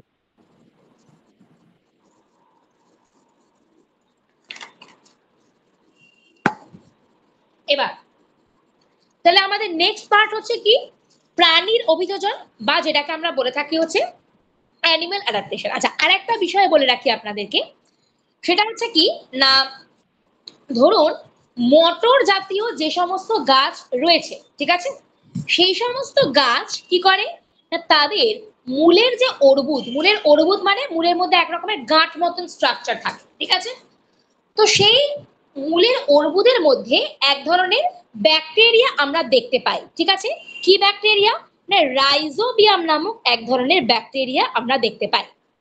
তো এই যে রাইজোবিয়াম নামক ব্যাকটেরিয়াকে আমরা দেখতে পাচ্ছি এই মটর জাতীয় যে গাছ রয়েছে তার মূলের অর্বুদে, এই রাইজোবিয়াম কি করে না, এ সরাসরি বাতাসের যে নাইট্রোজেন সেটাকে গ্রহণ করে। গাছ কিন্তু বাতাসের নাইট্রোজেনকে সরাসরি গ্রহণ করতে পারে না। তো এই রাইজোবিয়াম ব্যাকটেরিয়া কি করে, বাতাসের যে নাইট্রোজেন রয়েছে সেই নাইট্রোজেনকে সরাসরি গ্রহণ করে এবং বাতাসে সেই নাইট্রোজেনকে সরাসরি গ্রহণ করে মাটির মধ্যে সেই নাইট্রোজেনটাকে নাইট্রেট যৌগ রূপে সে আবদ্ধ করে এবং গাছ নাইট্রোজেনকে না নিতে পারলেও এই নাইট্রেট যে যৌগ, সেই নাইট্রেট যৌগটাকে কিন্তু গাছ সহজেই গ্রহণ করতে পারে।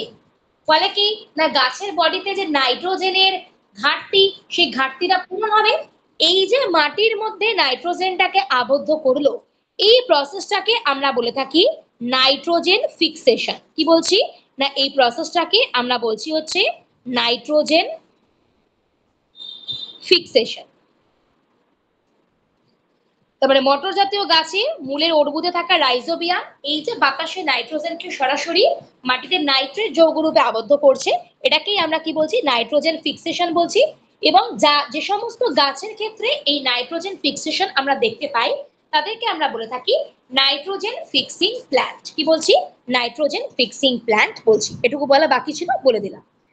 এবার আসবো হচ্ছে অ্যানিমেলের অ্যাডাপ্টেশন। তো উদ্ভিদের অ্যাডাপ্টেশন তো বুঝলাম, প্রাণীরাও যে বিভিন্ন ক্ষেত্রে প্রতিকূল পরিবেশের সাথে মানাতে চায়, সেই পরিবেশে নিজেকে অ্যাডাপ্ট করতে চায়, সেটা আমরা জানি।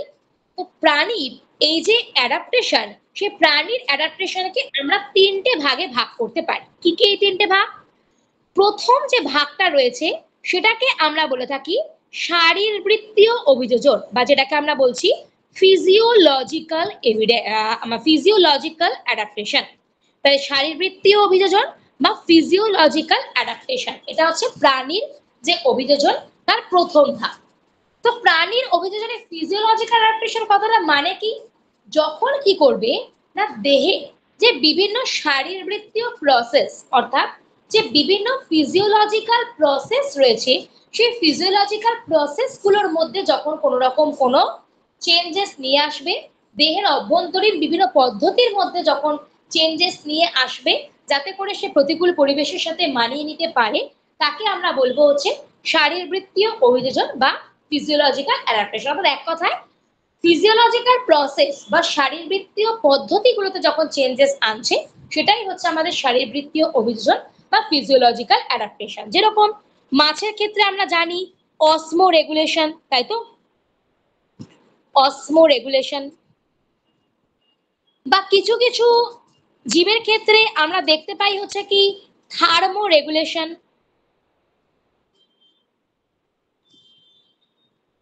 থার্মো রেগুলেশন মানে কি, বডির যে টেম্পারেচার রয়েছে সেই টেম্পারেচারটাকে রেগুলেট করা অর্থাৎ নিয়ন্ত্রণে রাখা।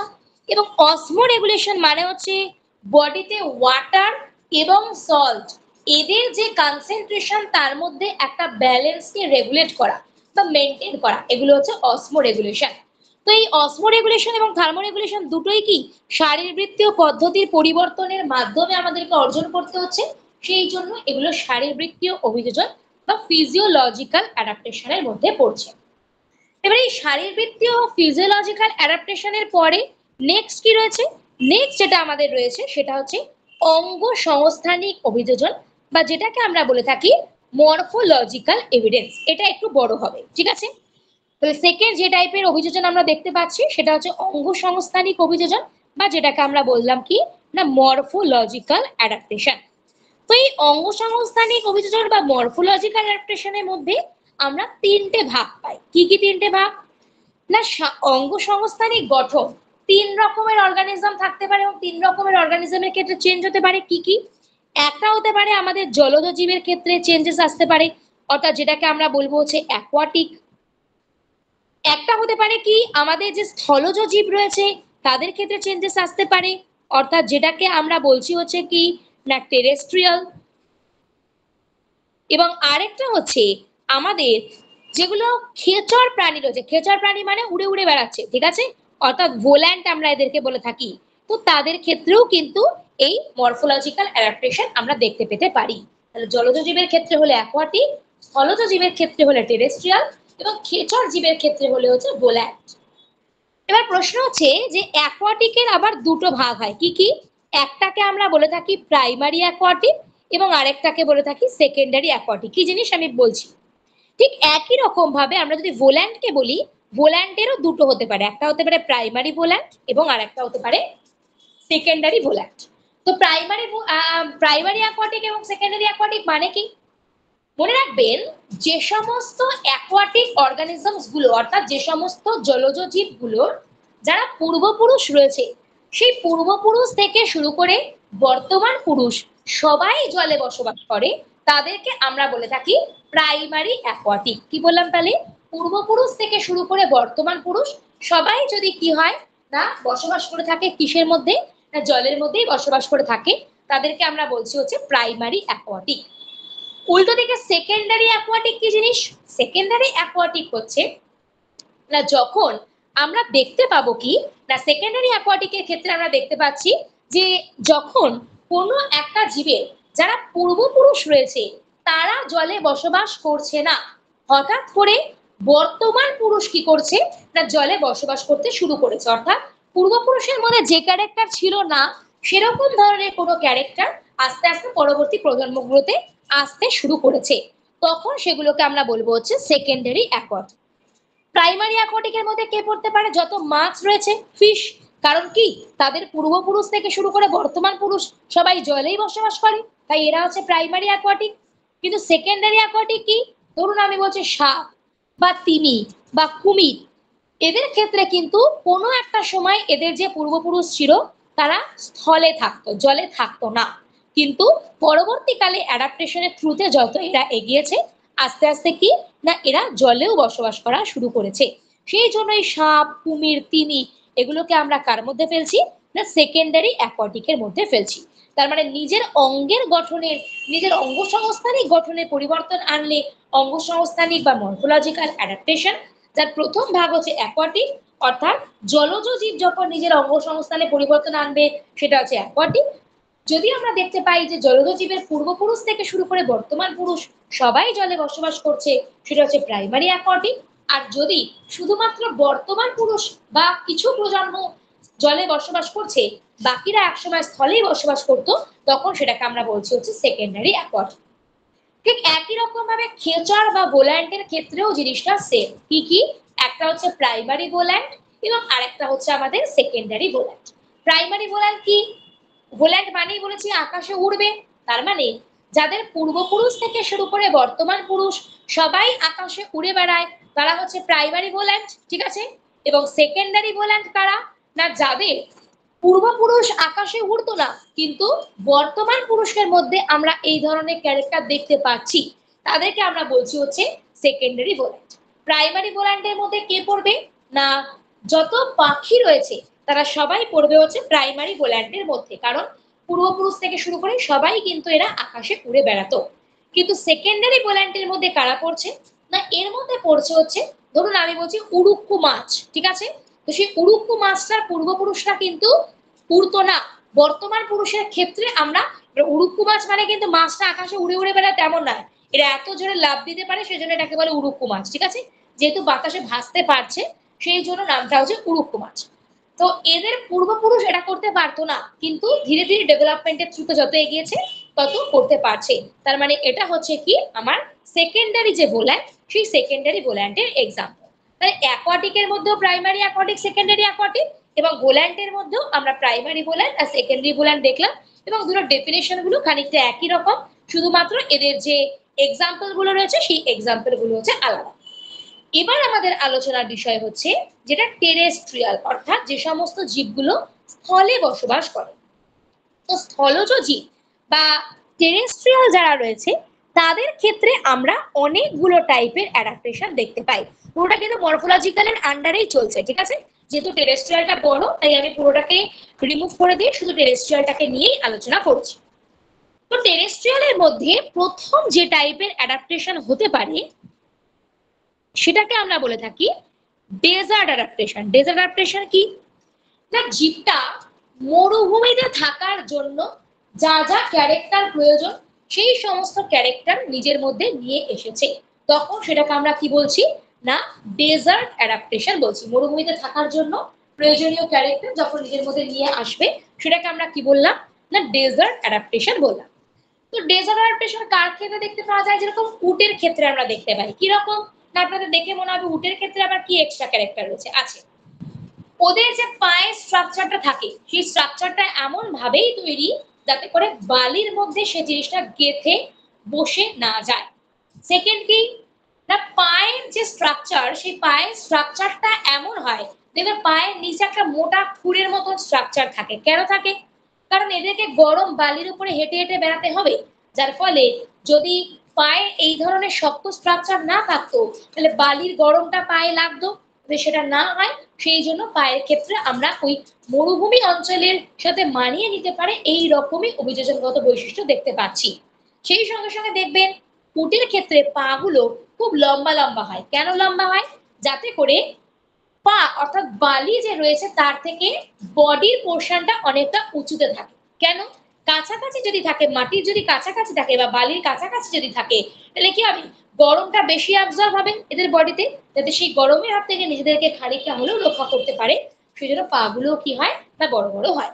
তো এই সমস্ত ক্যারেক্টার গুলো থেকে আমরা বুঝতে পারছি যে উট কিন্তু নিজেকে এই মরুভূমি অঞ্চল বা ডেজার্ট যে রিজিয়ন রয়েছে সেই রিজিয়নে বসবাস করার মতো নিজেকে উপযোগী হিসেবে গড়ে তুলেছে। তো এই ডেজার্ট অ্যাডাপ্টেশনের পর নেক্সট আমাদের যে টাইপের অ্যাডাপ্টেশন দেখতে হবে সেটা হচ্ছে বাংলায় আমরা বলে থাকি হচ্ছে, আচ্ছা ডেজার্ট অ্যাডাপ্টেশনকে বাংলায় আমরা বলে থাকি হচ্ছে মরু অভিযোজন, ঠিক আছে? এটা আশা করি বুঝতেই পারছেন। নেক্সট আমাদের যেটা রয়েছে সেটা হচ্ছে আমাদের গতি অভিযোজন, যেটাকে আমরা বলে থাকি কার্সোরিয়াল অ্যাডাপ্টেশন। কি বললাম? গতি অভিযোজন, বা যেটাকে আমরা বলছি কি কার্সোরিয়াল অ্যাডাপ্টেশন। এই গতি অভিযোজন বা কার্সোরিয়াল অ্যাডাপ্টেশন আমরা কার ক্ষেত্রে দেখতে পাই? না ঘোড়ার ক্ষেত্রে আমরা দেখতে পাবো হচ্ছে গতি অভিযোজন বা কার্সোরিয়াল অ্যাডাপ্টেশন। এবং শুধু যে ঘোড়ার ক্ষেত্রে দেখতে পাবো তা নয়, হরিণের ক্ষেত্রেও কিন্তু আমরা এই গতি অভিযোজন দেখতে পাই। দেখবেন এদের পেছনের পা গুলো বড় বড় হচ্ছে, সামনের পা ছোট হচ্ছে। কেন? যাতে সামনের পায়ে প্রেসার দিয়ে পেছনের পায়ের সাহায্যে লাফিয়ে লাফিয়ে দৌড়াতে পারে, সেই রকম ভাবেই কিন্তু এদের পায়ের স্ট্রাকচারটা তৈরি হচ্ছে। এবং এই অ্যাডাপ্টেশনটা কিসের জন্য আসছে? না এদের যাতে গতিটা স্পিডটা বজায় থাকে সেই জন্য আসছে। সেই জন্য এটাকে বলা হচ্ছে গতি অভিযোজন বা কার্সোরিয়াল অ্যাডাপ্টেশন। দেখে নিলাম মরু অভিযোজন বা ডেজার্ট অ্যাডাপ্টেশন, এবং সেকেন্ড দেখলাম গতি অভিযোজন বা কার্সোরিয়াল অ্যাডাপ্টেশন। থার্ড যে টাইপের অ্যাডাপ্টেশন রয়েছে সেটাকে আমরা বলে থাকি বৃক্ষীয় অভিযোজন, বা যেটাকে ইংলিশে বলা হয় তাকে স্ক্যান সোশ্যাল অ্যাডাপ্টেশন। তো এই বৃক্ষীয় অভিযোজন বা স্ক্যান সোশ্যাল অ্যাডাপ্টেশন জিনিসটা কি? না আমরা বাঁদরের ক্ষেত্রে দেখতে পাই, হনুমানের ক্ষেত্রে দেখতে পাই। কি হয়? না এদের একটা লেজ থাকে। কেন লেজ থাকে? কারণ এরা তো এক গাছ থেকে আরেক গাছে লাফিয়ে লাফিয়ে চলবে। তো সেই লাফিয়ে লাফিয়ে চলার সময় যাতে দেহের ভারসাম্যটাকে রক্ষা করতে পারে, সেই জন্য আমরা দেখতে পাচ্ছি কি না এদের এই লেজ রয়েছে। সেই সঙ্গে কি এদের যে পায়ের স্ট্রাকচার দেখবেন, এদের ক্ষেত্রে পেছনের পা গুলো অনেকটা বড় যার উপর বসছে, এবং সামনের পা গুলো ছোট হচ্ছে কেন, যাতে করে সামনের পায়ে প্রেসার দিয়ে লাফিয়ে লাফিয়ে কি করতে পারে না একটা গাছ থেকে আরেকটা গাছে ছুটতে পারে। ঠিক আছে, তো যাতে এই গাছ থেকে গাছে লাফিয়ে থাকতে পারে সেই জন্য এদের ক্ষেত্রে এই বৃক্ষীয় অভিযোজন বা স্ক্যান সোশ্যাল যে অ্যাডাপ্টেশন, সেই অ্যাডাপ্টেশন আমরা দেখতে পাই। নেক্সট আমাদের যে টাইপের অভিযোজন রয়েছে অ্যাডাপ্টেশন, সেটা হচ্ছে গুহা অভিযোজন বা যেটাকে আমরা বলে থাকি কেভ অ্যাডাপ্টেশন। তো এই গুহা অভিযোজন বা কেভ অ্যাডাপ্টেশন জিনিসটা কি, কোনো গুহা বা কেভে থাকার জন্য যখন জীব নিজেকে অ্যাডাপ্ট করবে তখন সেটাকে আমরা বলছি গুহা অভিযোজন বা কেভ অ্যাডাপ্টেশন। যেরকম এই কেভ অ্যাডাপ্টেশন আমরা কার ক্ষেত্রে দেখতে পাই, স্যালামান্ডারের ক্ষেত্রে দেখতে পাই। ঠিক আছে, স্যালামান্ডারের ক্ষেত্রে আমরা দেখতে পাই কি গুহা অভিযোজন বা কেভ অ্যাডাপ্টেশন। এরা কিভাবে, এমন ভাবেই অ্যাডাপ্টেড যাতে করে কি হয় না গুহার মধ্যে এরা বসবাস করতে পারে। তাহলে ডেজার্ট অ্যাডাপ্টেশন দেখলাম, কার্সোরিয়াল, স্ক্যান সোশ্যাল এবং কেভ দেখলাম। নেক্সট টেরেস্ট্রিয়াল অ্যাডাপ্টেশনের মধ্যে যে ফাইনাল টাইপের অ্যাডাপ্টেশন হয় সেটাকে আমরা বলে থাকি হচ্ছে ফসোরিয়াল অ্যাডাপ্টেশন। এই ফসোরিয়াল অ্যাডাপ্টেশন কি না ভূগর্ভ অভিযোজন। এবার আপনাদের অনেকের প্রশ্ন আসবে তাহলে কেভ আর ফসোরিয়ালের মধ্যে পার্থক্য কি? কেভ হচ্ছে গুহার মধ্যে থাকে, আর ফসোরিয়াল মানে হচ্ছে যে মাটির মধ্যে গর্ত করে করে মাটির ভেতরে ঢুকে থাকবে। যেরকম এর ক্ষেত্রে দেখা যায় কি ইঁদুর, ছুঁচো, এদের ক্ষেত্রে দেখবেন এদের যে নখগুলো হয় বেশ তীক্ষ্ণ হয়, কেন? যাতে করে মাটিটাকে খুঁড়ে মাটির মধ্যে গর্ত করে তার মধ্যে এরা বসবাস করতে পারে। ঠিক আছে, এই হচ্ছে আমাদের ভূগর্ভ অভিযোজন বা যেটাকে আমরা বললাম হচ্ছে ফসোরিয়াল অ্যাডাপ্টেশন।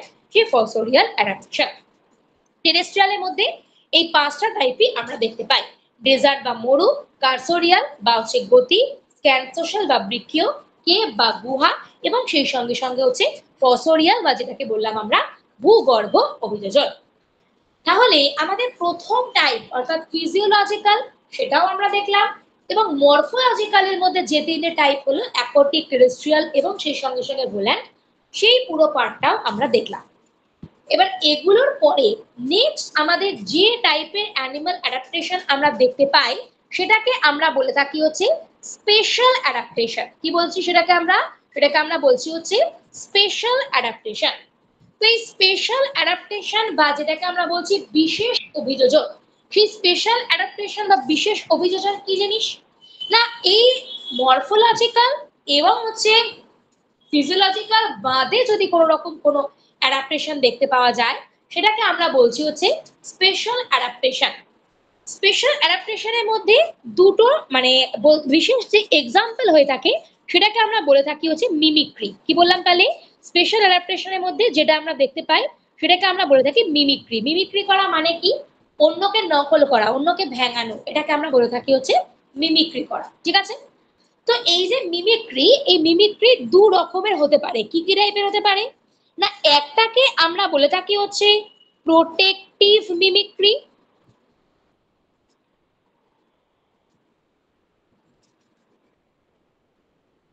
এবং সেকেন্ড যে টাইপ রয়েছে সেটাকে আমরা বলে থাকি অ্যাগ্রেসিভ মিমিক্রি। একটা হচ্ছে প্রোটেক্টিভ মিমিক্রি এবং আরেকটাকে আমরা কি বললাম না অ্যাগ্রেসিভ মিমিক্রি বলছি। তো প্রোটেক্টিভ মিমিক্রি মানে হচ্ছে একটা অর্গানিজম নিজেকে প্রোটেক্ট করার জন্য, নিজেকে রক্ষা করার জন্য যখন মিমিক্রি করবে অর্থাৎ কাউকে নকল করার চেষ্টা করবে তখন সেটাকে আমরা বলে থাকি প্রোটেক্টিভ মিমিক্রি। উল্টো দিকে যখন কেউ আক্রমণের জন্য অর্থাৎ আক্রমণাত্মক ভাবে বা অন্য কোনো অর্গানিজমকে শিকার করে খাবে বলে কোনো মিমিক্রি করে তখন সেটাকে আমরা বলে থাকি কি না অ্যাগ্রেসিভ মিমিক্রি।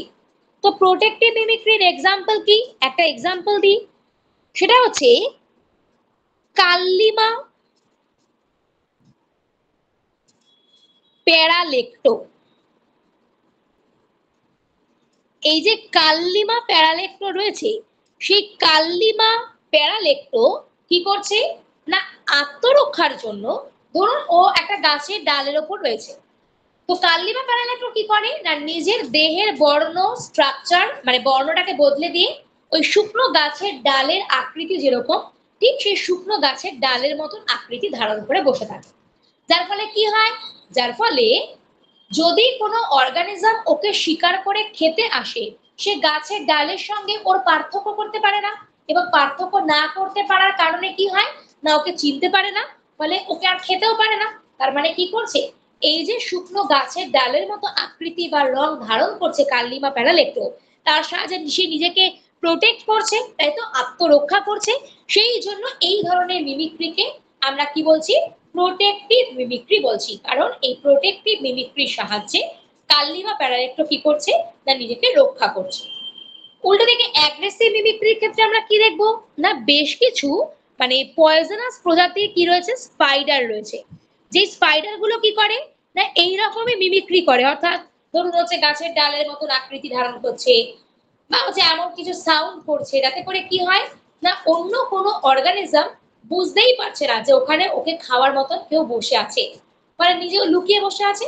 এবার যেই কোনো প্রে ওর আশেপাশে চলে আসছে, কোনো শিকার, সঙ্গে সঙ্গে ও কি করছে না, সেই শিকারটাকে খেয়ে ফেলছে। তাই এই মিমিক্রিটাও কেন করছে, এটা নিজেকে প্রোটেক্ট করার জন্য নয়, এটা হচ্ছে অন্যকে আক্রমণ করার জন্য করছে। সেই জন্য এই ধরনের মিমিক্রিকে আমরা কি বললাম না, অ্যাগ্রেসিভ মিমিক্রি বললাম। তার মানে আমরা কি কি দেখেছি, অ্যাডাপ্টেশন দেখেছি না, প্রতিকূল পরিবেশের সাথে মানিয়ে নেওয়ার জন্য যখন জীব নিজের ফিজিওলজিক্যাল, মরফোলজিক্যাল এবং হচ্ছে বিহেভিয়ারাল চেঞ্জেস নিয়ে আসছে। সেকেন্ড আমরা দেখেছি এরা তিনটে টাইপের হচ্ছে, যখন বিভিন্ন গোষ্ঠীভুক্ত প্রাণী একটাই পরিবেশে থাকতে যাচ্ছে তখন সেটা কনভার্জেন্ট অ্যাডাপ্টেশন। উল্টোটা, অর্থাৎ একই গোষ্ঠীভুক্ত প্রাণী বিভিন্ন পরিবেশে থাকতে যাওয়ার জন্য যখন বিভিন্ন ক্যারেক্টার দেখাচ্ছে, সেটা হচ্ছে ডাইভার্জেন্ট। আর যখন একটা জীবের মধ্যে দুটো ভিন্ন ভিন্ন পরিবেশে থাকার জন্য উপযোগী বৈশিষ্ট্য আমরা একই সঙ্গে দেখতে পাচ্ছি, তখন সেটাকে আমরা বলেছি হচ্ছে দ্বি অভিযোজন বা ডাবল অ্যাডাপ্টেশন। এবং আমরা এটাও বুঝেছি যে অভিযোজন এবং অভিব্যক্তি সাইমালটেনিয়াসলি চলে, একটাকে ছাড়া আরেকটা চলতে পারে না। নেক্সট আমরা দেখেছি যে একে দুভাগে ভাগ করা হচ্ছে, একটা হচ্ছে প্ল্যান্ট অ্যাডাপ্টেশন এবং আরেকটা হচ্ছে আমাদের অ্যানিমাল অ্যাডাপ্টেশন। প্ল্যান্টের ক্ষেত্রে এই অ্যাডাপ্টেশনের উপর ভিত্তি করে আমরা 5 রকমের প্ল্যান্ট দেখতে পেয়েছি।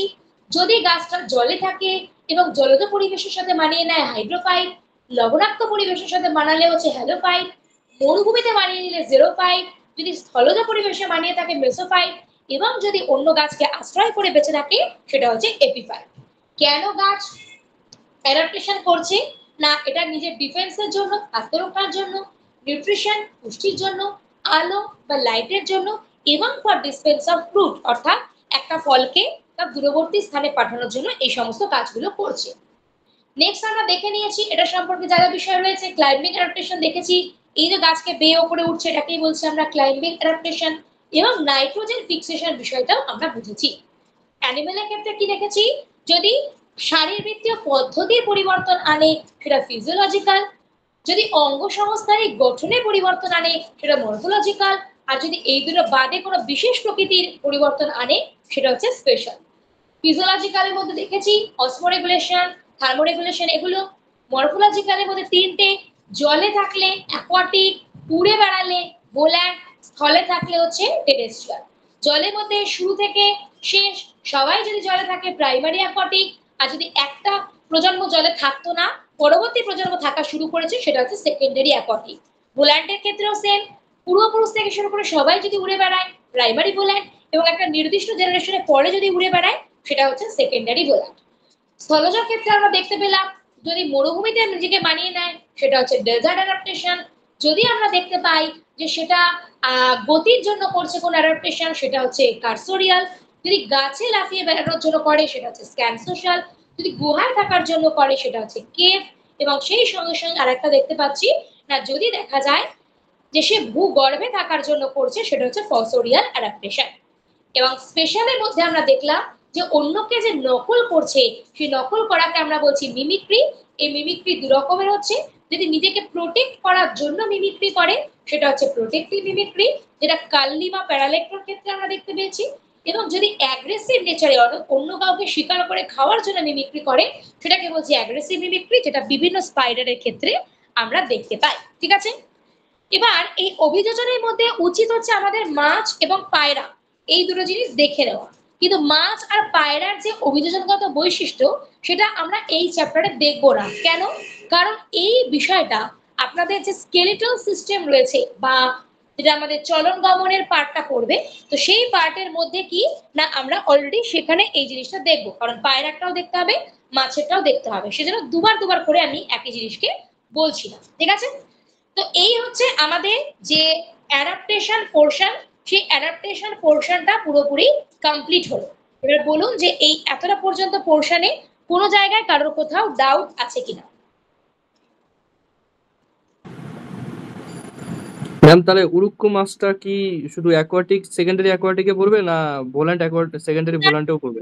যেটা রয়েছে সেটাকে আমরা সেকেন্ডারি ভোল্যান্ট বলি, ঠিক আছে? উরুক্কু মাছকে হ্যাঁ, সেকেন্ডারি ভোল্যান্ট। সেকেন্ডারি ভোল্যান্ট। আর তাহলে এই অ্যাকোয়াটিকের মধ্যে পড়ছে না ওটা, না? না, অ্যাকোয়াটিকের মধ্যে পড়ছে না। সেকেন্ডারি অ্যাকোয়াটিক কারা? অ্যাকোয়াটিক হচ্ছে যারা স্থলে থাকতো আগে একটা পুরুষ, বর্তমান পুরুষ জলে থাকছে, যেরকম সাপ, কুমির, তিমি, আচ্ছা মাছ, আচ্ছা, হ্যাঁ বুঝে গেছি। ঠিক আছে? আচ্ছা, ঠিক আছে। কি আর কোনো প্রশ্ন কারো?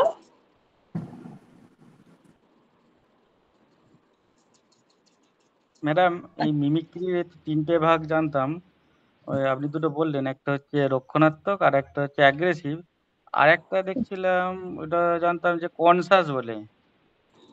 আচ্ছা, না আপনাদের দুটোই পড়তে হবে, ঠিক আছে? এর বাইরে আর কিছু আসে না, ঠিক আছে? যেগুলোর কনসেপ্ট আপনি বলছেন সেগুলো হয়তো অন্য কোনো জায়গায় আপনাদেরকে পড়াবো, সেজন্য আমি বলছি না, ঠিক আছে? তো যেটুকু বলছি শুধু সেটুকুই মনে রাখুন, মানে এমন কিছু পড়বেন না যেটা দুটো এক্সাম্পল এক জায়গায় গুলিয়ে যায় গিয়ে, ঠিক আছে? তো মিমিক্রি দু রকমেরই হতে পারে। আপনি যেটা বলছেন ওটা স্পেশাল অ্যাডাপ্টেশনের টাইপের মধ্যে আসতে পারে, কিন্তু আমি তো বলেছি যে স্পেশাল অ্যাডাপ্টেশনের মধ্যে যে এক্সাম্পল মিমিক্রি, সেই মিমিক্রির মধ্যে এই দুটো টাইপ আমাদের পড়তে হবে, ঠিক আছে? একটা হচ্ছে প্রোটেক্টিভ, একটা হচ্ছে অ্যাগ্রেসিভ, ঠিক আছে? আর কোনো প্রশ্ন করো? বেশ, কোনো প্রশ্ন আর নেই আশা করি। তো পরের দিন আমরা আমাদের পরবর্তী পার্ট থেকে কন্টিনিউ করব, এবং আপনাদের নেক্সট ক্লাসের আগে সেল ডিভিশন আর বায়োমলিকিউলস এর নোট আপনারা পেয়ে যাবেন, ঠিক আছে? সেগুলো থেকে পড়তে থাকুন, এবং যখন বেশ কিছুটা চ্যাপ্টার আমাদের হয়ে যাবে, মানে ধরুন এই যে আমি অ্যাডাপ্টেশন পর্যন্ত পড়ালাম, এর পরের দিন আমি ক্লাসটাতে, মানে আপনাদের ফ্রাইডেতে আছে আবার ক্লাস, তো ফ্রাইডেতে প্রথমেই আগে সেল ডিভিশনের যেটুকু বলেছিলাম যে আমাদের কটা চেক পয়েন্ট থাকে, সেই চেক পয়েন্টের নামগুলো আমি বলবো, এবং তার সাথে রেপ্লিকেশন, ট্রান্সক্রিপশন, ট্রান্সলেশন বলে দেবো। তাই এতটা পর্যন্ত পোর্শনটা পুরোটা আমাদের কমপ্লিট হয়ে যাবে। এরপর আস্তে আস্তে আমরা হয় ঢুকবো হচ্ছে প্ল্যান্ট এবং অ্যানিমাল কিংডমের দিকে, আর নয়তো আমরা ঢুকবো হচ্ছে যেটা আমাদের ফিজিওলজির পোর্শন আছে সেই দিকটাতে, ঠিক আছে? তো যাই হোক, পরের দিন আমি ওইটুকু আগে বলে নেবো, প্রথম 10 মিনিটের মধ্যে নিয়ে নতুন চ্যাপ্টারই শুরু করবো, ঠিক আছে? চলুন আজকে এতটা পর্যন্ত ক্লাস রাখলাম।